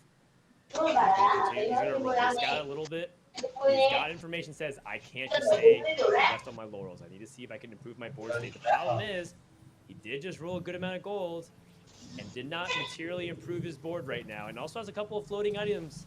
Diana is in the position to moonfall in the back line, trying to use the Archangels. The Moonfall misses the Vel'Koz. The Nightbringer shield not enough, but the Dark Vision at least cleans up a couple of units, so not a huge loss here for Robin Songs because some of these units are summons. But his Ôi, thanh job niên isn't đu này done. kinh Robin, chưa? by rolling and not Ui, improving, is not committed to hay. level 9. He needs to find a way to Ôi, stabilize thôi the tang board. rồi. Tang rồi. Ôi. Meanwhile, taking a look at Nukamori, who's eliminating Dudu in 8th place, and that is an Aphelios too, so a lot of Aphelios, as we know, out of the pool. A Nightbringer emblem, so big for Robin. It's a bummer he actually just sold his Yasuo to. Oh, there you go. Yasuo comes back. Okay, we're moving away. I would love to take a look at that board because I think he is very likely to continue to roll down. Although Mbappe here has an Aphelios 2 as well, so he was looking to play Vel'Koz. Robin was, I think, probably thinking about this spot and saying, hey, I would really like for this man to find a Vel'Koz. Please give him the unit he's looking for so that I can then get the unit that I am looking for. So Robin does roll all the way down, does not find the Aphelios 2, does find one more copy of Aphelios. He also has some big pairs in the Lulu and the Viego. You know, it's not a board that's likely to win a bunch of fights at this stage, but that's okay if you are Robin because you built up such a big HP advantage. He just needs to find that Aphelios 2 at some point soon. It's true, but the 6-9 bringer isn't irrelevant damage whatsoever, especially if you can get those damage procs before the Aphelios cast a Dark Vigil, trying to see if he can survive just in time to cast before the Auction Heroic swings away. Barely able to get it done. Robin Song's able to turn a very critical fight if he's trying to survive and guarantee his top 4 spot. Able to defeat the ghost of a player that I'm not entirely sure who he faced against. We can take a look at the rest of the lobby. Some pretty big damage is dealt. Skipeus, Chitu, they're both in the teens. Mbappe, Hwanmi, they're right behind them. Only 3 players feel relatively safe here as we enter the stage 5 carousel portion. Robin's going to continue to roll it down, hoping, praying that there's the Aphelios that can show up. They can find a way to transition his board. Yeah, he really needs to find that Aphelios too. It's just an unfortunate spot that so many of them are out of the pool. Hopefully the HP advantage is going to get that Aphelios 2 in the long run. Meanwhile, Hwanmi is holding the Aphelios on the bench. I don't even know how many Aphelios is left in the pool, Dan, but it is not very many. It's not very many, but a couple of them might end up dying relatively soon. Hwanmi, with these Akshan holding the items, Illusion 2 is not actually doing a lot. Big Moonfall comes down to disrupt his back line. No one really challenging the Aphelios in the back, but there's not a ton of damage coming out either. It comes down to Akshan versus the Monstrosity. A nice little comfortable win here, or rather padding for Hwanmi at a comfortable life total. Skip and Mbappe, they both take losses. They're not eliminated. Let's see if the carousel could turn anything around. There are a couple potential big items here. Yeah, there absolutely are. There's also an auction on this carousel, which could be theoretically big for someone who's looking for an auction too. There's a Guardian Angel, there's another Rage Blade, there's an Assassin Spatula, as well as a Frozen Heart. And given that there are a ton of people playing Aphelios in this lobby, Frozen Heart is very valuable because you will, 1, likely have a lot of people playing Diana, who is an excellent item holder of it, and 2, have a lot of backline AD carries that really want their attack speed. So if you get your Diana into the right place with that Frozen Heart, it is absolutely fight winning. Meanwhile, Skipeus is just taking a Vel'Koz 2, and this is the exact reason I said I was worried about this man. This board has all of the right units, or most of the right units, but just not the right items. It's just so hard for him to do damage here. He reforges, he gets a Gunblade. Okay, this is not the best version of Vel'Koz that we've ever seen, but it is better than what he had. That was insane. He reforges the Redemption, hits the Gunblade, and now has a scalable way to actually transition. Yes, it's not the best items on Vel'Koz, but he has Gwen. He has an opportunity. He has it out. Let's find out if he's going to be able to live to that point here. Skipeus is down to his last life, going up against Hwanmi, that Mistral. Not super impactful as it's just targeting in the back. Akshan Heroic swings back. Not able to get it done. And Skip had a very cool improvisational board that has earned him a hard 7th. That is going to be rough as a player in 5th place. Was looking pretty good, and that's going to separate him in the opposite direction. Mbappe, you're going to hop on board with him. He has a better Vel'Koz build. You don't actually often see double Shojin that is trading off damage for speed, as Vel'Koz will be able to activate earlier. And usually that's much better in a Spellweaver-based board because you do have the ability to get the AP naturally that way. I wouldn't be surprised if Mbappe is going to find himself short of damage in several fights. Yeah, that's absolutely correct. He is playing the Redeem trait, which will make up a little bit of the damage. He gets a last-second swap. He does get that Zeke's into the right place going up against Nukamaro, who has a pretty good matchup here with the Giant Slayer. Usually the Aphelios is quite good against the Vel'Koz, particularly the low damage version of it, because it should be able to out-sustain the very limited amount of Vel'Koz damage. You see that first cast from the Aphelios coming through, and there it is. You see that full laser beam across the Aphelios. The Aphelios basically says, "Thank you for the mana generation, Vel'Koz. I appreciate you, and I will cast again and kill you." Meanwhile, G2 out in 6th place. Very, very interesting ramifications for the bigger picture of this lobby. You had Dudu and G2, both of whom were in 2nd and 3rd place respectively, both finishing in the bottom 3. So we are going to have a much tighter field heading into the final lobby. Meanwhile, Mbappe, not the best version of the board, but he will be very happy to take a 5th place given his overall point lead in the lobby. Huge, absolutely huge. El Toro finds a Gunblade on the Dragon. Has the emblems open right now. What he wants to pick, ends up going with the Knights, try to see if he can reinforce his front line. You talk about the points and how they separate. Robin, Hwanmi, Nukamaro, they're at 11 and 12 points. They're all still in the game. Wow, keo nè. Make some big progress on people who Keo. are ahead of them in points. The only exception is Mbappe, who seems to be just rock solid consistent. Even if he takes a fifth, like we said, Mbappe just has to get a couple of fifths. He is 100% guaranteed in that spot. Keo không. Everybody else who joins it, and the door has been blown wide open. Let's take a look at Nukamaro's board as he's starting to ramp up, finally hitting a very unusual Abomination Rangers build. I love what I'm seeing. We're seeing some improvisation once more by utilizing things like these Hellion emblems. Let's find out. This is a clash between Nukamaro and what looks like the Hwanmi's board, and see who can get the edge. Yeah, Hwanmi does have that auction, but it's only an auction 1. It swings to the back line. It is onto the Aphelios, but the Aphelios cast and is able to sustain because they handed Justice. It is now ramped up fully, and it's going to be casting multiple times. And Aphelios usually has a decent matchup into auction as long as they keep casting. But that Lucian, the secondary carry damage, is able to take care of business and is able to do enough damage to deal a blow to Nukamaro, but he is totally fine still above Stimmy range. We also take a look at a 6-2 armory. How many armories have we held between the tomes and the armories? It feels like the power levels in this lobby are going to be absolutely ridiculous by the time we're all said and done. Yeah, there's a couple of really interesting choices specifically in that armory because both Quicksilver and Frozen Heart are viable options tonight in particular. Enough about that. Let's go ahead and check in back once more with El Tomo. And going with the solo Galio front line, I mean, those are some good items. Gargoyle Stoneplate, you know, that does allow Galio to tank for a ton with the Renewer emblem. A little bit awkward with the 3 Knights, but just took that Knight emblem anyways because I think that was his best choice in his mind. See if he can rearrange Zephyr Chase, some positional swaps, and choosing a front center, or rather back center Lucian, front centering his Jax to try to see if he can target a frontliner with the Zephyr. Ends up hitting the Vel'Koz. And the calling's getting able to work, and by the time the Vel'Koz comes down, not able to cast in a timely manner, the Doombringer does end up stalling just for a little bit of time, but it's just not enough damage, Bryce.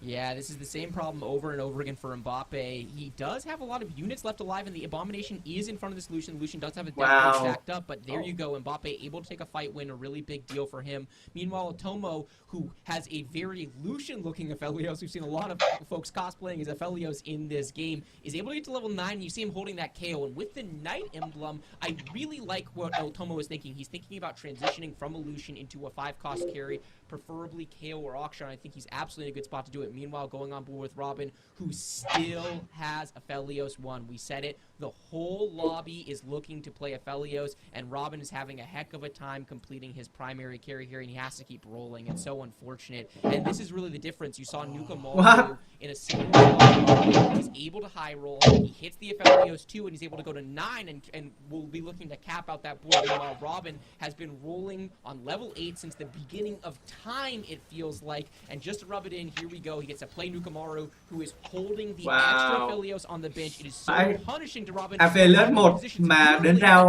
6.3 không ạ? His opponent's Aphelios with that Frozen Heart, with the Legionnaire spat, is able to do meaningful work. And Robin says, take an Aphelios 1, and I will position you, Nukamaro, and I will win this fight as a result. 6.3 mà Aphelios 1 mà vẫn trụ được mới ghê chứ. 2 top 2.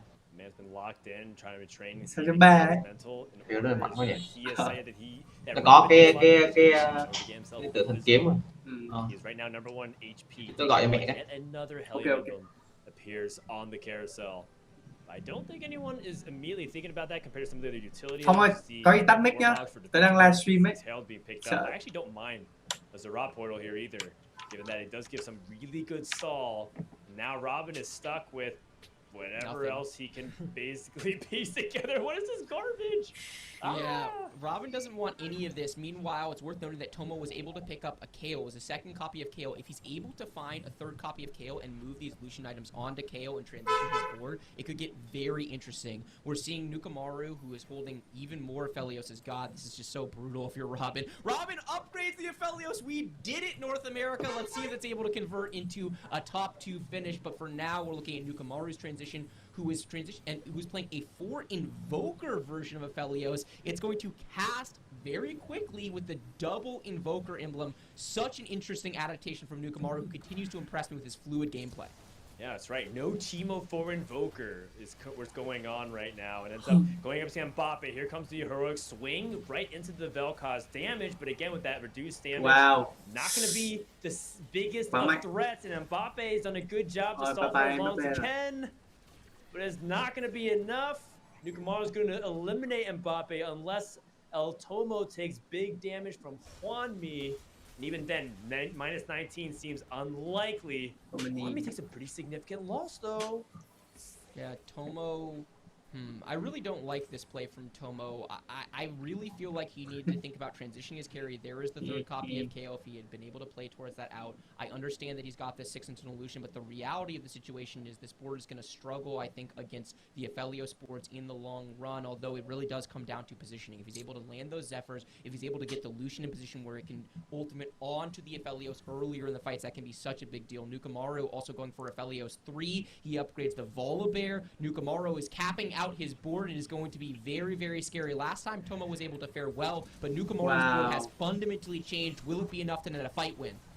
Oh, here comes the Moonfall and the big Doombringer to rearrange it. Daisy Shockwave gonna add just a little bit extra tankiness, and the Dark Vigil finishes off almost every single unit. Goodbye, Tomo. Sayonara from a Nukamaru, and that is going to be a top 3 guarantee for Nukamaru. Hwanmi versus Robin Songs. Taking a look and see if maybe Robin can eliminate Hwanmi and get a top 2. Robin does take a loss. Top 3 is not guaranteed by any means. It does look like Nukamaru is very close to be able to get that top 1. His board looks pretty capped, even squeezing in that Teemo to potentially throw a wrench into the mix. If he can slow some of the attack speed of his opponent's enemy AD carries. Yeah, Nukamaru is very scary, and Hwanmi is not quite scary as well. The thing Robin has going for him is it is an HP advantage, so we have a very meaningful chance of a double kill on the next fight. Robin, the downside of getting stuck rolling on level 8 so much in order to upgrade his carry is that his opponents have gone to level 9 and they are capping out his board. So Robin is just getting outscaled at this point in time. If he can position really well and kind of avoid some of this Lucian and Akshan damage, maybe he'll be able to get into the top 2. I think it'd be very hard for Robin to win the lobby from this position, but you know what? We have seen this man work miracles in the past. Can he do it here on the most important stage? We'll find out. He's rolling to see if there's some kind of miracle Akshan set up here, but for the most part, I don't think this Reforger has much application, given that he doesn't want to reforge some of these really crucial item combinations or emblems. Positioning to see if he can get his good Diana spot, keeping Aphelios opposite side of Rel, some good fundamentals. Where does the Shroud go? Likely down the center. Oh, Diana's positioned perfectly. Okay, but the Doombringer is going to come down a little bit early as well. The double spell shield, the Banshees, the big Moonfall. Aphelios is down on the other side. That is also a big threat of damage as well, so don't discount that. But here comes Robin Songs that his positional advantage mean everything. It does. Robin Songs able to get the win over Nukamaru. And it's lethal. Nice. Robin Songs in game number 4. He is back in the competition. That is a player diff if I've ever seen one. His opponents are able to hit their carries, go to level 9, and cap out their board. Meanwhile, Robin Songs rolls infinite gold on level 8 and unable to find that Aphelios 2. Finally hits the Aphelios 2 and is just so clean in his positioning fight after fight. He's able to net that huge stage 7 win. It is fatal damage for him. It is a first place for Robin Songs, and he is back in action. You love to see it. Every single game has gotten better and better for Robin Songs, taking a first. Hopefully he will be able to keep up with Delicious Milk GG and make it into the top 4 today to move on to the final stage. But speaking about just the overall impact of this last lobby, Frodan, we've kind of seen some shakeups here, especially when you take a look at how Dudu, Scapeus, and Chitu performed in that last lobby. I feel like that's going to shake up the standings a lot. Absolutely. It wasn't just the fact that some of the players who were near the bottom were like kind of in that middle of the pack, getting big top 4, from 7th place, getting that first to catapult him back up into the standings. It was also the door that was creaked just open by people like Chitu, taking a bottom finish alongside Dudu. And you could just see the emotion in the players' faces. Dudu looked crushed when he got that 8th place. He knows what that means. It all of a sudden puts him on the chopping block, potentially going to game 5. Well, let's relive some of those highlights or lowlights from that game number 4. Bryce, Frodan, take us away. What a story this game was. From the very start, where you saw some high-tempo plays, unusual things. El Tomo had 7 poppies, said, you know what, I'm not going to reroll Hellions. And you know what, his lack of faith was quite disturbing, Bryce. How many Hellion Embas did we see this game? Yeah, a lot of them, but you know what? I actually really liked how El Tomo played this game, basically all the way and up until the end. I think he really got lost in terms of how to cap out his board at level 9 and wound up just taking kind of a disappointing 4th, 5th place. But hey, it is what it is. He really played great until then. Meanwhile, Dudu was really struggling and tried to play towards a Kale out. He did what he could. He took what the game gave him. He's played really well overall today, but sometimes it's just not your game.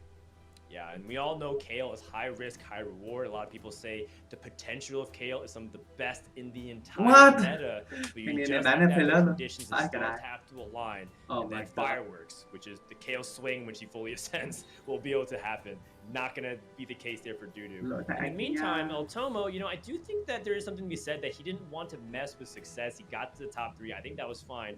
But hands down, and I know this might come off as biased, but this is one of the most impressive firsts that you'll see all weekend long. Robin, everybody held his Aphelios. There was an abomination Vel'Koz player that held Shojin, and Jewel Gauntlet was playing Aphelios too. This man could not buy an Aphelios even if he personally Venmo'd Mortdog. And yet he somehow found a way to scrap together enough tempo and life, play to his outs, positioned immaculately, prioritize the right items, and was able to position just enough to swing the fights and focus on what's important. This is just good high-level TFT execution.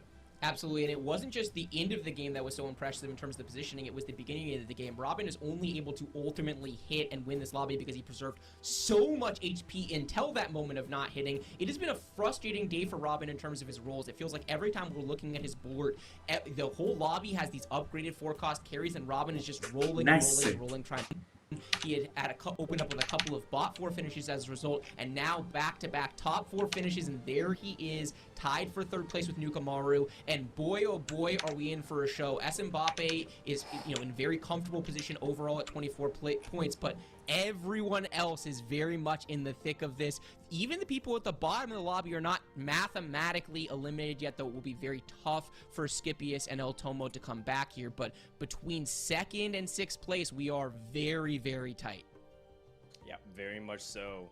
And anything could really happen here, all the way from, the Robin, if he ends up taking another 8th, or Nukamaru, there's an opportunity for the very bottom of the stands for El Tomo to sneak in. So, game number 5 is going to be really exciting. I'm a little bit jealous of whoever's casting.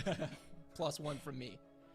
Hey, just like yesterday, this Game 5 is going to matter so much to see who is going to be moving on to that final stage tomorrow. But, Bryce, Frodan, thank you so much for leaving us in suspense for this Game number 5. We're going to also leave the viewers in suspense just a little bit longer as we throw to a quick break. But stay tuned because we've got a player interview with Chitu.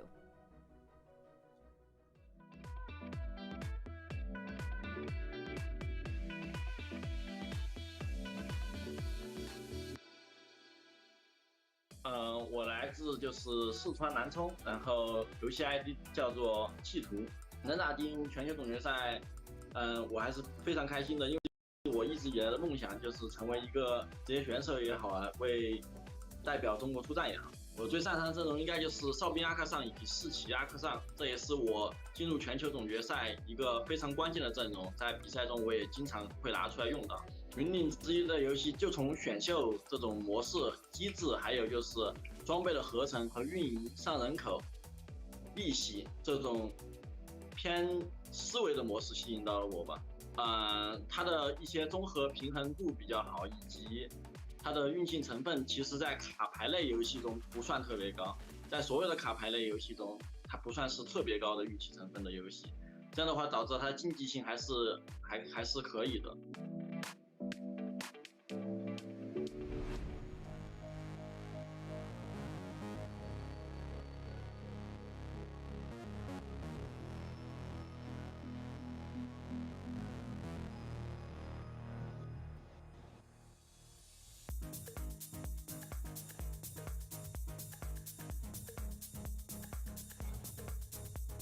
mình có học công nghệ không?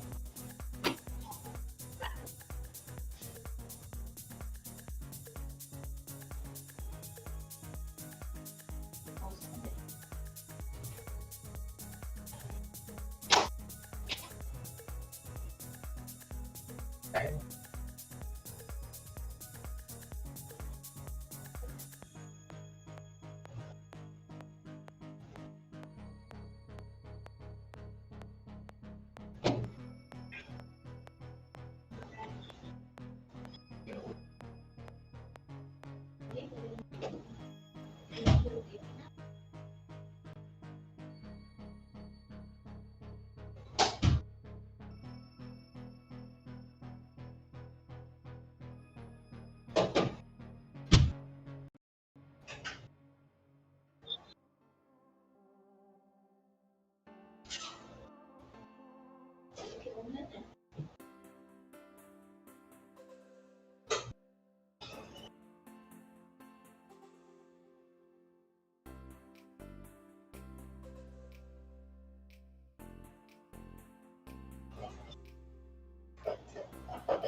Hello everybody and welcome back to the TFT Reckoning World Championships. It is day number 3, which means we are following along the action happening in the Group B stage.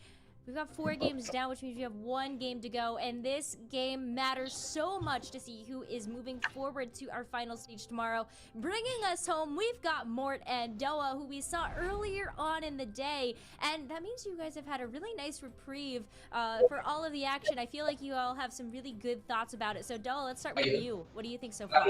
I mean, the tension is just building, right? Not just with the players, with us too, like watching this, seeing like the hope of NA, the hope of Korea, the hope of Japan. Like, there's a lot of regions with just one player in the mix, and it's still fairly open. You know, El Tomo, I don't know if he can get in, or Scapeus, same there too, but everybody from 6th place on up seems like they have a chance mathematically to make it through. So once again, we find ourselves more in a position where things could really be crazy who makes it through to the final lobby. Yeah, like I said, I'm excited to be here. I don't usually get to cast the last game of the day, so I'm kind of hyped. It's really, really close between the 2nd through 6th. It's going to be really close, and it's been so cool to watch today's meta because it's so different than yesterday.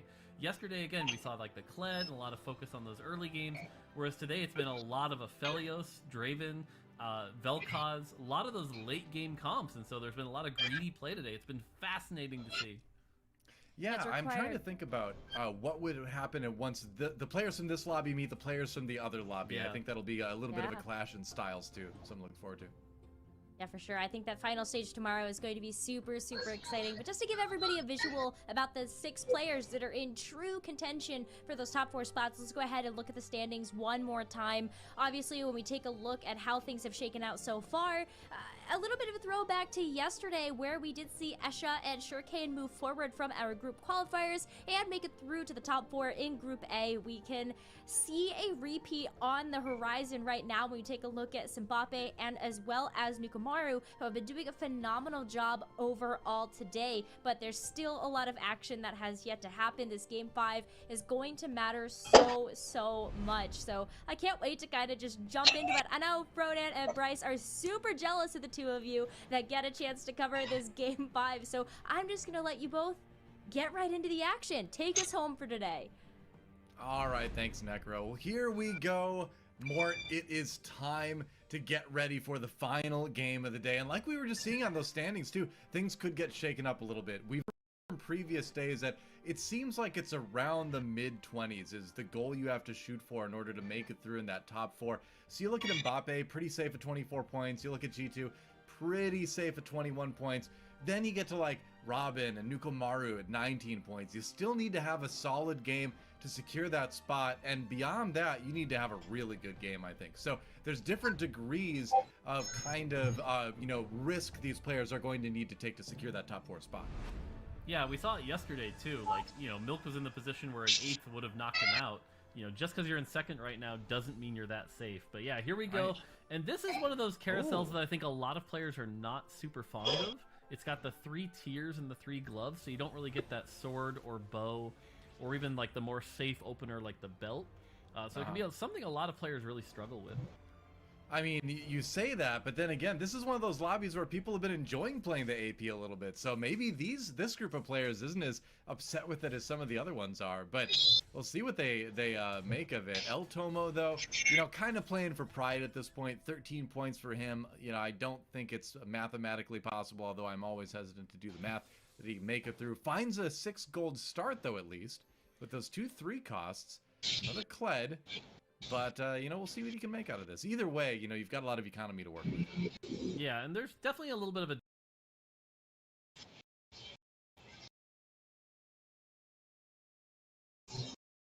difference in prize pool, too, if you go from, 16th place to, like, 12th place, something like that. That's true. So definitely could earn a few spots here, and definitely want to try, come out with a really strong game and finish, and even play spoiler for a few people. So, has that MF with the tier, so could be looking at an MF game, which has not done well this tournament, so we'll have to see.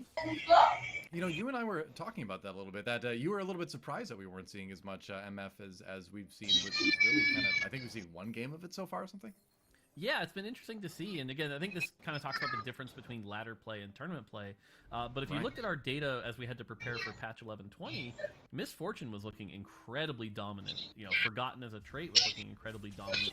I was expecting a lot of Misfortune this tournament, to be honest, and we just haven't seen that play because the way the meta shifted and the way the players have been playing around it. Her ult can often miss, it requires very specific items, and with the aggressive lobbies in the early game, MF doesn't really have as much time to roll down unless you're really good at that, you know, protecting mới vô mà sao đã có Aphelios rồi. from players like Milk, who we have to keep highlighting is just Mấy really em trước good hả? at that style. Yeah. Wow, look at the start for Mbappe. Able to get the Olaf 2 online, has 3 Sentinels, has that Senna in the back. That's going to be a pretty decent board to start things off with. Now looking at Nukumaru, who's, again, you know, sitting in a pretty good spot, but still needs to have a good game to make it through to the final lobby. 2 nights for him, playing a little bit more open. A lot of different stuff on the bench right now. Might decide to... We'll see, but definitely a little bit weaker of a spot. Slam some items, though. Okay, trying to at least kill a unit or 2. Yeah, I think you slam the items here to try to make sure you can kill the Aatrox. Did get the Ziggs, though. Getting on that Ziggs early is actually going to give him a win here, which I don't know that he was expecting. I think looking at the position he's in, it looked fairly weak, and so now you have to consider, how do I turn this maybe into a win streak?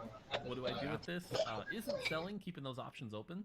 So I would fully expect a level to 4 here, hopefully pair up something, and hopefully can turn this into a stronger start. But yeah, those item slams, and we can see here, BT is not going to be helpful with the dodge. Shojin is really awkward at this stage without the Ziggs. So this is not a great start for Nukumaru. Yeah, no, he's been pretty creative over the course of the day, so I'm sure he's going to be able to turn it into something. Meanwhile, Dudu looks stressed out, like head in his hands a little bit. He had a rough game that last game, but he's played pretty well overall. I mean, I think objectively he's looked the best out of the 3 representatives from Korea, but how crazy would it be for Korea to have nobody in the final lobby? I mean, that would be unheard of for that region, and they even won last set, so he knows it's not just the pressure on him personally, but he's kind of carrying the pressure of the region. And I know over in Korea, like, the fans are expecting that. They are expecting in a video game for somebody to get to the finals at least, if not win it. So yeah, for sure. Hopefully he can make it for his sake. The nice thing here is he's got the Sunfire at least, and he's got it on the Kled, which is really smart because the Kled will drop aggro when it reaches below that health threshold, allowing the Sunfire to burn as many targets for as long as possible. So even if he does lose to a stronger board, he's likely to kill a few things. And so ends up winning, and pretty much because of the Sunfire. We can't see the damage numbers, but I imagine that was a lot of true damage from that Sunfire this round. I mean, slamming a Sunfire, it feels like one of those moves where you're going to try to just, like, win or at least sustain as much hit points as you possibly can. It's one of the best early game items, has been for a very, very long time. We're seeing some players go up to 4. On board with Robin right now, the rep from NA that a lot of people had very high hopes for, high expectations for after his dominance at the NA Regionals. Today has been a struggle, though. You can see it on his face, but he's started to kind of pull it together again. So he's got a chance. Yeah. Some of these early item slams. So go ahead. We've been talking a lot about how players have different styles. Robin has come in with a very clear style. He favors the Aphelios and the Draven comp. You can see it with his item slams. These items can work on either champion. You can see it in his roll downs. That's usually what he's looking for. The game he won, he was playing with Draven, or excuse me, the Aphelios. And so, like, that's the style he wants to play. And he's just going to lean into it. And that's what we're seeing from a lot of these top-level players, is they're not necessarily comfortable with every comp in the game. They're comfortable with a few that fit their style. Well, Robin's kind of said that in the past, too, in interviews and when he's, you know, spoken on different podcasts and things, is that he just prefers to play that way, where he likes to pick, like, 2 or 3 different comps that he thinks are very good in the meta, focus on kind of mastering those. You know, he can be flexible if he needs to be, but he does like to kind of narrow his game plan a little bit more than some of the other pros, like, say, a mismatched Socks or something like that. Yeah, it's fascinating when you compare it to, like, a traditional deck builder card game. Because, like, you know, you come in and you build your deck. In this case, it's players have come in with a strategy, right? They've come in with a strategy they've planned for. They can't necessarily adapt for every scenario out there because there's just so many scenarios. And so it's a matter of how did their planning work? Was their planning right for the meta? Did they understand it? And did their plans, you know, come to fruition? In this case, though, I think Robin's really happy with this start. Has the item holder in the Varus, has the redeemed frontline, is win streaking currently. If he can keep that win streak going to stage 3, That's the kind of position Robin really likes to play from. Yeah, exactly. I mean, if you can just go into the mid game with high HP, secure that top 4 finish, you know, secure a spot in the finals, definitely what he's looking for. Meanwhile, it's going to be a Senna 2 for G2. Just picks that up. Right now, he's second in the points overall here. Yeah. With a decent start with that Ziggs. Yeah, on a loss streak here, which is good. Like, very good economy here. Definitely building towards that Vel'Koz board at this point is what we'd be expecting. But I do like the Ziggs with the slam here. That gives him just enough power to kill a lot of units. Hopefully loses this fight with a really good loss. And oh no! You're right. Oh no! Oh no! Stun? Unfortunately, I think he's gonna win this. That is not what he was looking for. Yeah, it's one of those weird things where if you're new to TFT, you're like, why is that bad thing that he wants? Because a lot of times in this part of the game, you know, you're going to be, you know, depending on your start, you may want to lose a few times in a row because you get extra gold if you're on a loss streak, just like if you were on a win streak too. So breaking that at this point right before the neutral round is not something you usually want to do. We're going to check out Hwamli's perspective now, and speaking of strong-looking Ziggs early, he's got the crit build going already. This can build into a number of different things. A lot of people have been liking to use it on Lucian, but it can work on basically any AP board as well. Yeah, like you said, it can work on Lucian. We saw this be really good with Vel'Koz all day. Has that sword towards a Shojin, you know, so definitely going to be pretty tricky to see here. But you gotta like these items early, and you see every time Ziggs throws that bomb, something dies. It's just a lot of power right now. Those big crits, 500. Daisy. Yeah. Daisy's got a lot of health, but in the end, it's not going to matter here. I'm definitely going to get the win. But again, we compare economy. He's only got 20 gold. Did win streak, and Robin is at 100 health. So we have 2 win streaking players, but Robin being the only one at 100, it's got to feel real good about that position. Yeah. And we see other things on the sidebar as well, like Mbappe just hitting the Rakan 2-star, and that's just one of those units that's just going to help you stabilize pretty well. And we're going to take a look at Robin's board on Krugs now. Get the redeem start. Again, this is just kind of leaning into what we talked about earlier, where you're just going to be using Varus as this item carrier. Some people are re-rolling Varus right now. That's not going to be Robin's plan. Like we said, just a good holder of those items to transition into something a little bit later. Yeah, the one interesting curveball here is he does have 6 Aatroxes, and I don't expect him to like re-roll Aatrox or anything like that. Nah. In fact, there it goes. Okay, so there was an opportunity for a 3-star Aatrox, but very quickly sells it to make Econ. And again, level 5, win streaking, 100 health, 52 gold at this point. You have to be happy with this position. Yeah, I would say so. What do you think about the fact that he sold the 2-star Aatrox, but he left his belt kind of locked to the one that was on the board? I think for his... It's a small thing. Yeah, for his plan, I think that's correct. He's just going to keep that going on the front line for a while, because again, as we talked about, he's going to favor that Draven composition or that Aphelios composition, and all he's worried about is staying strong, continuing to win streak, and then based on which one he hits, he'll make the adaptation that likely doesn't involve Aatrox keeping that belt. Well, we got the win streak players playing against each other right now. There's Hwamli with that powerful crit Ziggs on the other side. The Varus is doing a lot of damage, but the Thresh Hook prevents the Ashe from building up to another stun here. That Ziggs is still untouched. There we go. The Ziggs just gets popped. And so that will be Robin Songs continuing the win streak. That's pretty big. Yeah, we've seen this move gain popularity over time, but basically the ability to level a 6 at 3-1, it can be a risky play if it doesn't pay off, but in that case it definitely did. Face the other win streaker. And this is a case where I think a lot of the other players in the lobby would be happy to see that Vel'Koz. But I'm not sure that Robin is. He slammed items that don't really work for it. And again, we've talked about how his style is very AD focused. I'm not sure Robin will take that Vel'Koz and use it. I mean, he doesn't really need to. He's still going to strongboard either way. Oh my god! What? That is an Aphelios 2 at 3-2. Are you kidding me? That right there, Nukamaro stunned. He has to be so happy right now, because right now he needs a top 4. He is one of those players right on the edge, sitting at 19 points. If he, this is the kind of start you're just, like, really grateful for. Has the rod, if he can get a Radiant Ginsu's or Ginsu's front line. We've seen today, Aphelios is one of the most dominant comps all day. And the fact that he's already got it 2-star at 3-2, this is massive for the JP representative. Right? I Nó mean, là when cô we saw tạo lên được hay his đó. hand cover his mouth there after it happened, you can't believe it. Like that is so early. Quay tới. A 2-star 4 cost, and he's already got a pretty decent item for it as well. He's got decent components on Có his thể là chắc top 4 thôi chứ chưa chắc top 1 được. thinking to yourself, all right, don't mess this up. Don't mess Round this này up. tụi nó dễ ép, You've got a golden dễ ép máu lắm. opportunity to punch Giờ into tụi the nó lên finals 9. with this. Yeah, the only thing you could maybe criticize right Giờ now lên is 9 rồi. Phải không em? gold. That is very low in the economy. But Có really, chơi what needs economy when you've already hit the thing you need? What's the point, right? Like, so at this point, it's just get those items, get that front line. Rồi xong game rồi. rồi. He has got to be so happy. I can't. That is insane. Game thì chán chứ. Nghĩ sao mà mới ra 3.3, 3.2, 3.3 mà có after time. Thiệt á. Let's see, he's got the Zerat portal again. Another player kind of relying on Ziggs early, but you're gonna try to find a way to go AP out of this. You know, you can send it in a Vel'Koz direction. Going up against Hwanmi, his fellow player from China.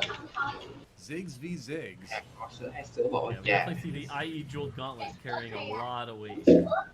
I mean, you know, G2 Ziggs is going to be casting a little bit more frequently, but it's going to be definitely doing a little bit less damage than the double crit item Ziggs on the other side. Yeah, for sure. I do want to call out, it didn't work out for him that round, but I like the early Zerat slam. Zerat's an item that has been kind of underestimated for a long time, but especially early game, very powerful, gives you that extra front line you need to buy time. Again, didn't work out there, but still a really cool move to see. Uống cà phê sữa là ảnh thức luôn á. Ngủ sớm mai đi làm. Scapeus grabbed the spatula, and he's one of those players that's kind of, you know, pretty much out of contention as far as cậu không making vậy? it to the next day. Không được thưởng gì hết. Hội đồng làm mà cũng không được thưởng nữa. This was such a fascinating carousel because Ôi, Vel'Koz went to Hwanmi. Thanh niên này có rồi này. This, like you said, the spatula went to Skip, so a lot of cool things that can be done with those items. Cái đó là update, phải trả thêm chiên. Kama này. Ui, Kama này. By default now, I think everybody kind of is Kama able to này. afford it. Well, the crazy thing here is level 7, Okay. everything is rolled down, hits the brand, but at level 7, that's not really what you're looking for. Một kia. Oh, mừng nhé. Has the Gallios, okay, now there we go. We're switching to the Vel'Koz. Has the Spellweaver. Okay. Has the Shojin. So hopefully can start pairing things up and getting Gắn đồ nào. back up because a 1-star Vel'Koz will only keep you alive so long. Yeah, you notice he's not slamming any of the rods just yet. He wants to see what the Radiant item is first before making that decision. And, you know, in his position, I think he could definitely take a round to do that. He's pretty strong already. Should be able to beat this board for El Tomo. So yeah, I think G2 just playing very comfortably through this line right now. So we saw this yesterday for the players kind of at the bottom of the standings. When you get to this Game 5 situation, you need a miracle finish. El Tomo has 5 Draconic. And so maybe we saw this with Spencer in the NA regionals. Maybe you get a big 5-turn egg that can turn your tides and change things, but it's going to be pretty interesting. So goes with the show or the Shiv. Wow, this is an uncommon pick. Oh wow! All right, yeah, that. I can't remember the last time I saw someone Thanh niên này vẫn đang kiên trì con đường năm in a tournament. That's năm rồng. I like it. I want to see what happens. It's good on the brand theoretically because Brand's going to cast quickly. I mean, he's going to attack at a fairly normal speed, but he's going to reduce that magic resistance. A lot of people with that, and that is going to help augment maybe a little bit lower damage from the side of the Vel'Koz. Yeah, it's actually the only item in the game that gives 70% power shred. And so, yeah, having that, it's a very unique pick. So, by the way, we had a bit of a technical difficulty. We can't really get the fixed view, but he did drop the Radiant Blessing. It is a remover and a loaded dice. So not an enormous Radiant Blessing to count on this game. Yeah, that's something to consider if you're one of those players lost streaking and kind of counting. Thanh niên này 10 ván lost liên tiếp rồi, không biết ra gì đấy. Trứng không nở luôn. Vãi cả trứng không nở luôn. No big 4 or 5 turn egg. Để xem trứng nở ra gì nào. Trứng không chịu nở. Trứng không chịu nở mà trứng bị ung rồi. Nở xong rồi chuỗi 9 rồi. Hay rồi. Mà ôi, thanh niên này Ashan à. Ui. Nhưng mà Ashan giờ này mà không có hơi phế này. Này chỉ có keo đánh. Ashan If tầm they này can thì get an early Ukshan, that really fits his style. If he can get a Death Blade though, that's the one thing I'm a little concerned about. Is this comp really Ashan. needs that Death Blade, especially on that Ukshan, but hitting that early, he's got to be real happy with. Dudu này, thanh niên He's Dudu certainly vẫn gonna help him là do a lot of damage at this point in the game. Anyway, Robin's still the point leader. On board now with Dudu, who is kind of towards the bottom of the pack at the moment. The skirmisher board went with the Radiant Rocket, which is something that we don't see a ton of. You gotta be careful picking this one up. If you see other people with Giant Slayers, sometimes ôi rồi Dudu gặp thằng it gives your team lại Kled kìa Phong ơi. units into the Giant Slayer range. So I feel like it's one we don't see very often. We certainly don't see it very often. Kled qua không, thằng Kled hôm nay But the reality is, even with a rocket, Jax is not going to be able to. Kled mạnh lắm. Hôm nay tôi chơi 2 ván Kled top 1 hết mà. Hôm qua cũng Kled top 1. Đánh để y hệt giống như cái thằng Delicious Mew hôm qua ấy Phong. Để con lên 7 thôi, lên 7 roll Kennen, lên 6 lên 7 roll Kennen 2 với Kled Kennen 3, Kled 3 là win. I really wonder what Dudu's other options were for the Radiant. Không cần nói nhiều luôn. Like we were saying, you just don't see people pick that locket very often. So thanh niên Dudu rất top rồi. I find it hard to believe there was nothing else there that Hàn Quốc rất top cả mấy thằng rồi.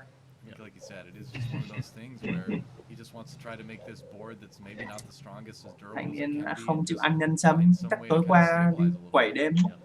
Do want to point out since 32 when we saw Nukumaru get that Aphelios 2 has not dropped a game since, which shouldn't be too surprising, but is worth briefly talking about because again, Nukumaru being one of the players in the second. Con Jack thế này sao chơi lại bên kia được?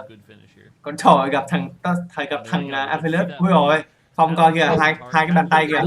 Trời ơi, mà chúa trời rồi. Nó xịt cho một phát là đi cả team. Nó một bàn tay, hai bàn tay thì nó dư rồi, tôi cảm thấy hơi dư. Cái còn lại là lấy cái kiếm ấy thì ngon, kiếm tử thần. Mà giờ đam của nó là mắc rồi đó. Nên nó không có cách làm cho đam to hơn được. Nhưng mà thôi nó ép sớm vậy đè cho nhanh. Đúng rồi, thằng này đang đứng thứ 3 như vậy. Tôi nhớ thằng Nukumaru này đang đứng thứ 3 như vậy. Sớm bị luôn đè nhanh. Dudu lên được cái Jack này. Mà con Jack này hơi phế nhỉ. Thanh niên Huân Minh này. Wow, we can see Juanme here already has the Lucian 2 with the crit Lucian build, 2 which này. is widely considered one of, if not the best Lucian 6 build. Does 6 à? not have the Sixth Sentinel though. 6 vệ binh à? Lucian Chưa đủ. right now very tied Chưa to đủ, the chưa Sixth đủ anh Sentinel. ơi. Really ups his power a lot, giving him that Chưa đủ 6 vệ binh anh ơi. 90% attack speed. And so we'll have to see if he can slam that. Also looking for a better third item here. Ôi mạnh thế. Right. Nhưng mà gặp Aphelios ha. Có Aphelios kìa. Ui. Chúa trời rồi. And it does that get stun? oh yeah, big stun. Aphelios. Ui vẫn thua.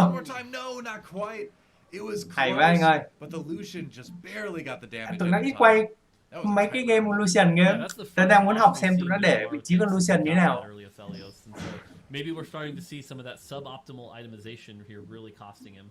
Có Ashan kìa. Also dropping. Con Ashan kìa. Keep calling out Ashan where kìa. top people are here because again, this is where the competition is getting really tight. We've got to keep an eye on Robin, Nukumaru, mất. Juanme, and Dudu, all very much in contention for those last 3 spots. I was watching for who was going to go for the Akshan, and it ended up being Mbappe, who was able to take that. We know Robin was using that early Akshan as well, so getting one off of Carousel, especially with a sword, would have been theoretically very nice. Wasn't able to quite do it, though. Yeah. With the bow instead. The other thing I'm curious on is Mbappe's board is not looking that strong, and while he's not locked in, an 8th would be like one of the worst ways that could risk his current first place spot. So hopefully he doesn't get an 8th. On the other side, we see El Tomo get that Heimer 2, and remember, he had good items for that Heimer 2. So that's got to feel really good. We might start seeing a comeback from Tomo. Yeah, and Tomo's that player that we were talking about where he can play spoiler. Ashan à? Kinh nhờ. Ashan nhờ. But you still want to have that strong late game, like you said. You could bounce up a little bit in the prize standings as well. Now Nukumaru trying to continue to, or trying to get a win streak started again, I would say, with the Aphelios. See if Mbappe can stop him, but might be tricky. Oh, Felios doesn't hit the Akshan first though. Yeah, it should be fine though. That Trời option ơi. doesn't have much way to ramp up Affiliate attack. nó nè kìa. It hasn't stacked that much. I Trời imagine ơi, it's Affiliate. close. So Trời ơi, Affiliate. there it is. Yeah. And again, I feel like it all comes down to crowd control against Felios. If you don't stop him from shooting and casting, he's gonna kill your team. If you do crowd control, he doesn't get to cast, he doesn't get to heal, then that's a round that's very easily winnable. So going forward, I wonder if we're gonna see Nukomaru kind of prioritize finding something like a Banshee's Claw to protect that Aphelios a little bit more. Yeah. We'll see. I did call out Tomo had the Heimer too, but then lost that round, so definitely not going his way. That's unfortunate. The other thing is Robin continuing on a bit of a downward spiral here. We're seeing him. Meanwhile, Skip on a win streak. I believe he's playing. Yep, here's Skip with the Kled comp. Definitely has a lot of this online. The only thing really missing is 10 and 3. And if you look at his bench, he's 1-10 and away.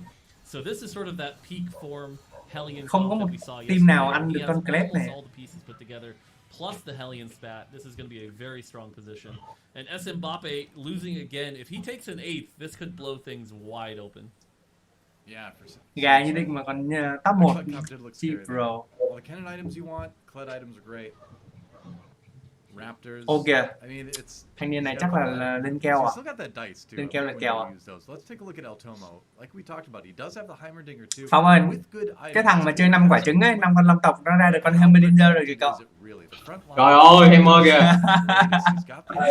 Đồ vãi đá vậy. Ma đồ gì thế kia? Đồ này nó chỉ liên tục à? Trời ơi. Yeah, I like his front line a lot here. He's Đoạn got này the có Abomination, khả năng he's got the Gallia 2, he's got the 2 Revenant, he's got the Ivern, which gives him Renewer and Invoker, Ôi, Timo which kìa. helps that Heimerdinger cast pretty quickly. Timo không A lot anh of ơi? this is going to come Timo down không? to actually the things that don't have to get Timo through that không? front line. If he's poorly positioned with a Vel'Koz, a Chắc không nên Timo Carlo, anh ơi. Lucian can get the right angle, that's how he's going to lose these fights. Đừng Timo anh ơi. There's our point standings again on the right Timo side. là sang trang mới đấy. We're curious and kind of see what all of the players need, and it's the players from Robin on down that need to have pretty spectacular. Thôi xong rồi. I cast her curse. Không, Vencop mới 1. Chắc không sao, Vencop chắc mới 1. That Vel'Koz is in the perfect position for G2 Ôi. Trời ơi, Vencop khổng chưa? Phong ơi. Timo, quên đi, Heimerdinger đi rồi. Rồi. Hammer đi luôn hả? Gặp Vencop 1 má nó trưởng cho phát đi luôn. Oh, Mbappe in 8th. Oh my god.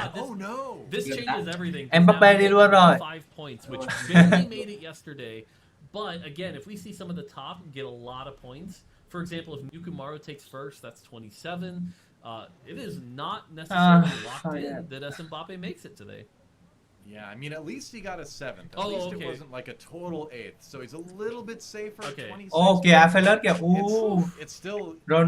Ô, 7 con Aphelios kìa Phong ơi. 7 con Aphelios kìa.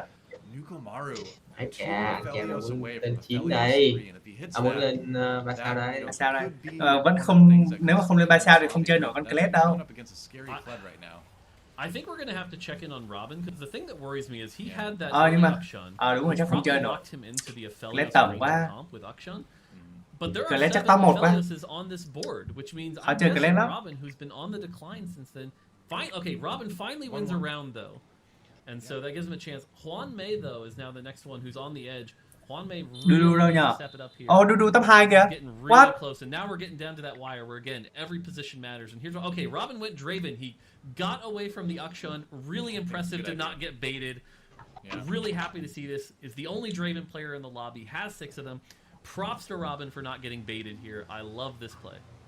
Yeah, Robin's a smart player, and that can happen sometimes where you find that early Akshan. You can get a little bit of tunnel vision. That's like, oh, this is so good. I need to rely on this, but you just need to get to a point where you realize that you have to adapt to what the other people are playing in the lobby. Gặp thằng Kled là nó cho nó. Ôi, Dudu as well, who's on a win streak and rocketing up there as well. Look at this Vel'Koz position. Vel'Koz positioning is so kìa. This is really going to wreck Robin. Hay. Oh, but the Diana saved. Hay, Diana cánh tim. Tuyệt vời luôn. Maybe save the day. We'll see if it did. Wow, that Diana hay quá. Totally bailed Robin out. She too was in công nhận pretty scary position. Công nhận nhìn mấy thằng pro nó chơi á, công nhận hay thiệt chứ. Diana for Robin songs was on the right side to get the win. Okay, this is getting real close here. We're seeing the top of the lobby start to fall.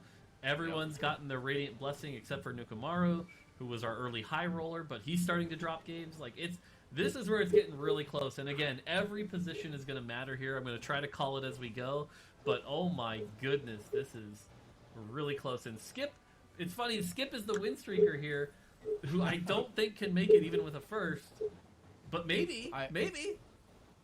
I like I said, I'm never gonna do the math. I'm too afraid to do the math more. But what I do see is I see the second Tình hình thanh niên này cũng đang làm lây lên Lucian, Phong ơi. all in the 20s right now.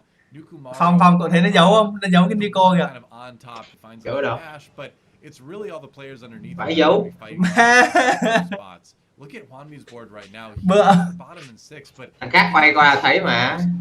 Good rounds. Giấu được. Không giấu được, không giấu được. Giấu được. Thằng khác quay qua nhìn góc khác là thấy mà. Kìa kìa, hai anh Trung Quốc kìa. Ôi hay. Lucian bắn nát mực luôn. Got the Vel'Koz, that is huge. Although he does take some căng damage from that Syndra, but the main damage from G2 is gone now. He's not able to game này take cũng được out đấy. the, Game này không mất nhiều máu. Oh no! Ôi! I spoke too soon. Is this a Galio diff?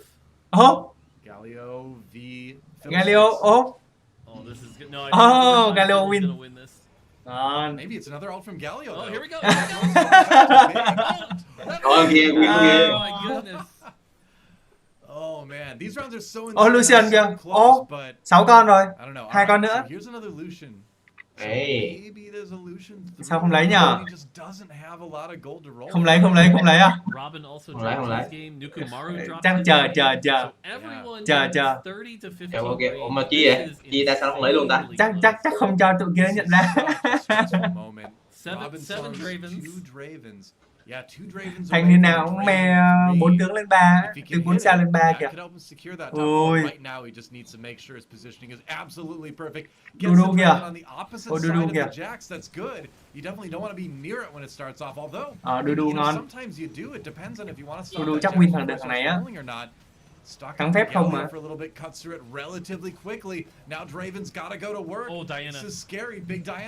Hay.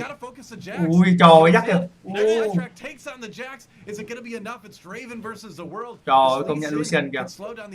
Raven kìa, Raven. Căng nha. This again, Hwanmei and Robin both win this time. Wow. And so now we're sitting again 27-15. This is insanely close. Đồ này hơi, and again, đồ này every cùi quá. position matters. Whoever drops first. Thanh niên Kled nữa Phong ơi. Thanh niên Kled chết chưa? You know, very unlikely to make it tomorrow sitting on. Mà sao nó không cần bút máu ta? Full dam luôn rồi. Full dam luôn tầm á. Ôi Aphelios 3 Phong ơi. Xong mẹ game rồi. Holy crap. He found it. Rồi xong rồi. Rồi xong game rồi. Xong game rồi. Bây giờ mấy thằng kia hy vọng đừng gặp thằng này đầu tiên này. That's going to be a point of concern. But right now, Nukumaru, the player from Japan, trying to be the third Căng nhờ, thanh niên Nhật Bản, xem JV nhiều kinh đấy. We've done it every time we've done Worlds for TFT, which is incredible when you think about the fact that they can only send one representative each year. Remember too that Hwanmei with Lucian 3. Hwanmei with Lucian 3. Wow, we've got multiple 3-star forecasts. That means that Robin might be able to hit that Draven as well. As the pack gets thinned out, it gets easier to Lucian 3 Phong ơi. This is bad for Robin. Ý ngon. Aphelios 3 Lucian 3 kìa. Ui, căng nhờ. Lobby căng thế nhờ. That might be it for Robin. That might be it for Lobby này căng đấy. Ui. Robin đi rồi. Ski 3. Thôi xong rồi, Kled chắc là toang rồi. Kled mà gặp Lucian với Aphelios là toang.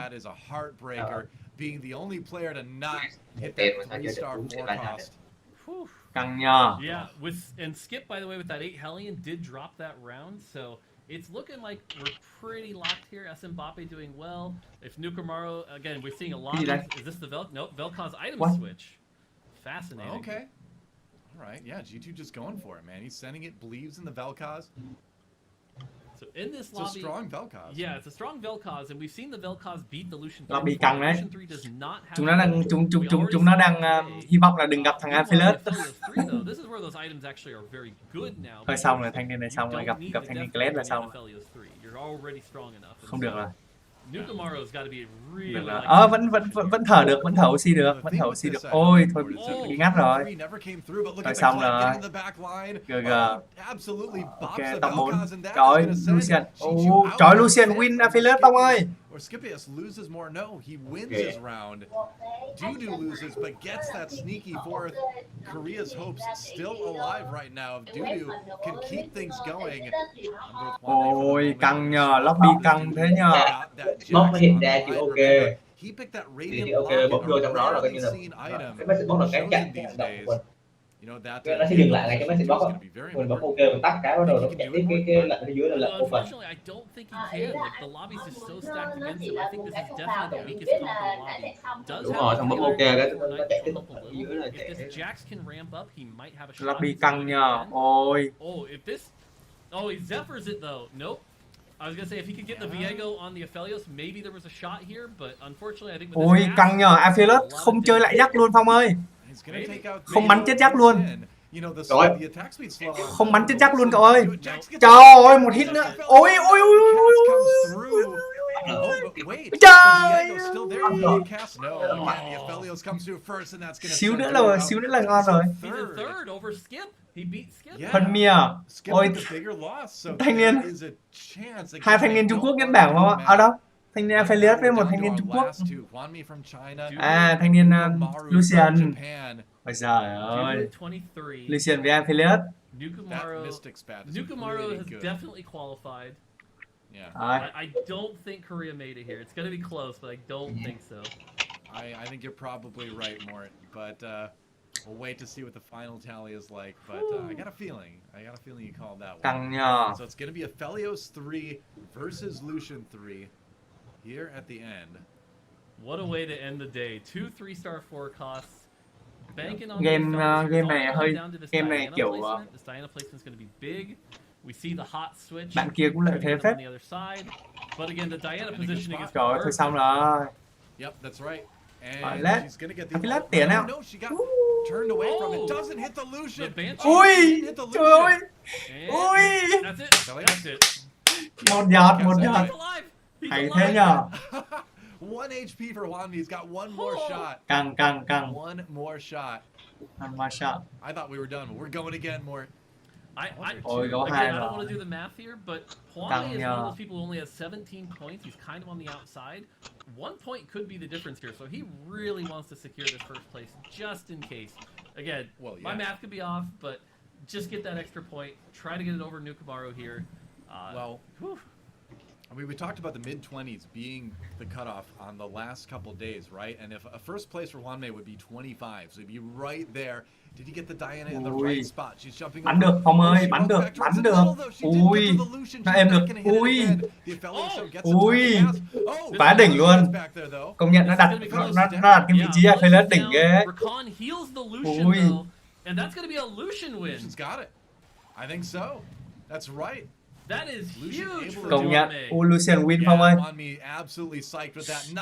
Quá xứng đáng luôn đấy. Đặt vị trí hơi bị đỉnh luôn đấy. But Wanmi, who needed that first place, needed all 8 of those points, he gets some more. And I can't wait to see what the final standings are. It's going to be crazy, but that was definitely a final game to the record books there. Wanmi with victorious. Ủa, thằng nào nhất định Lucian hả?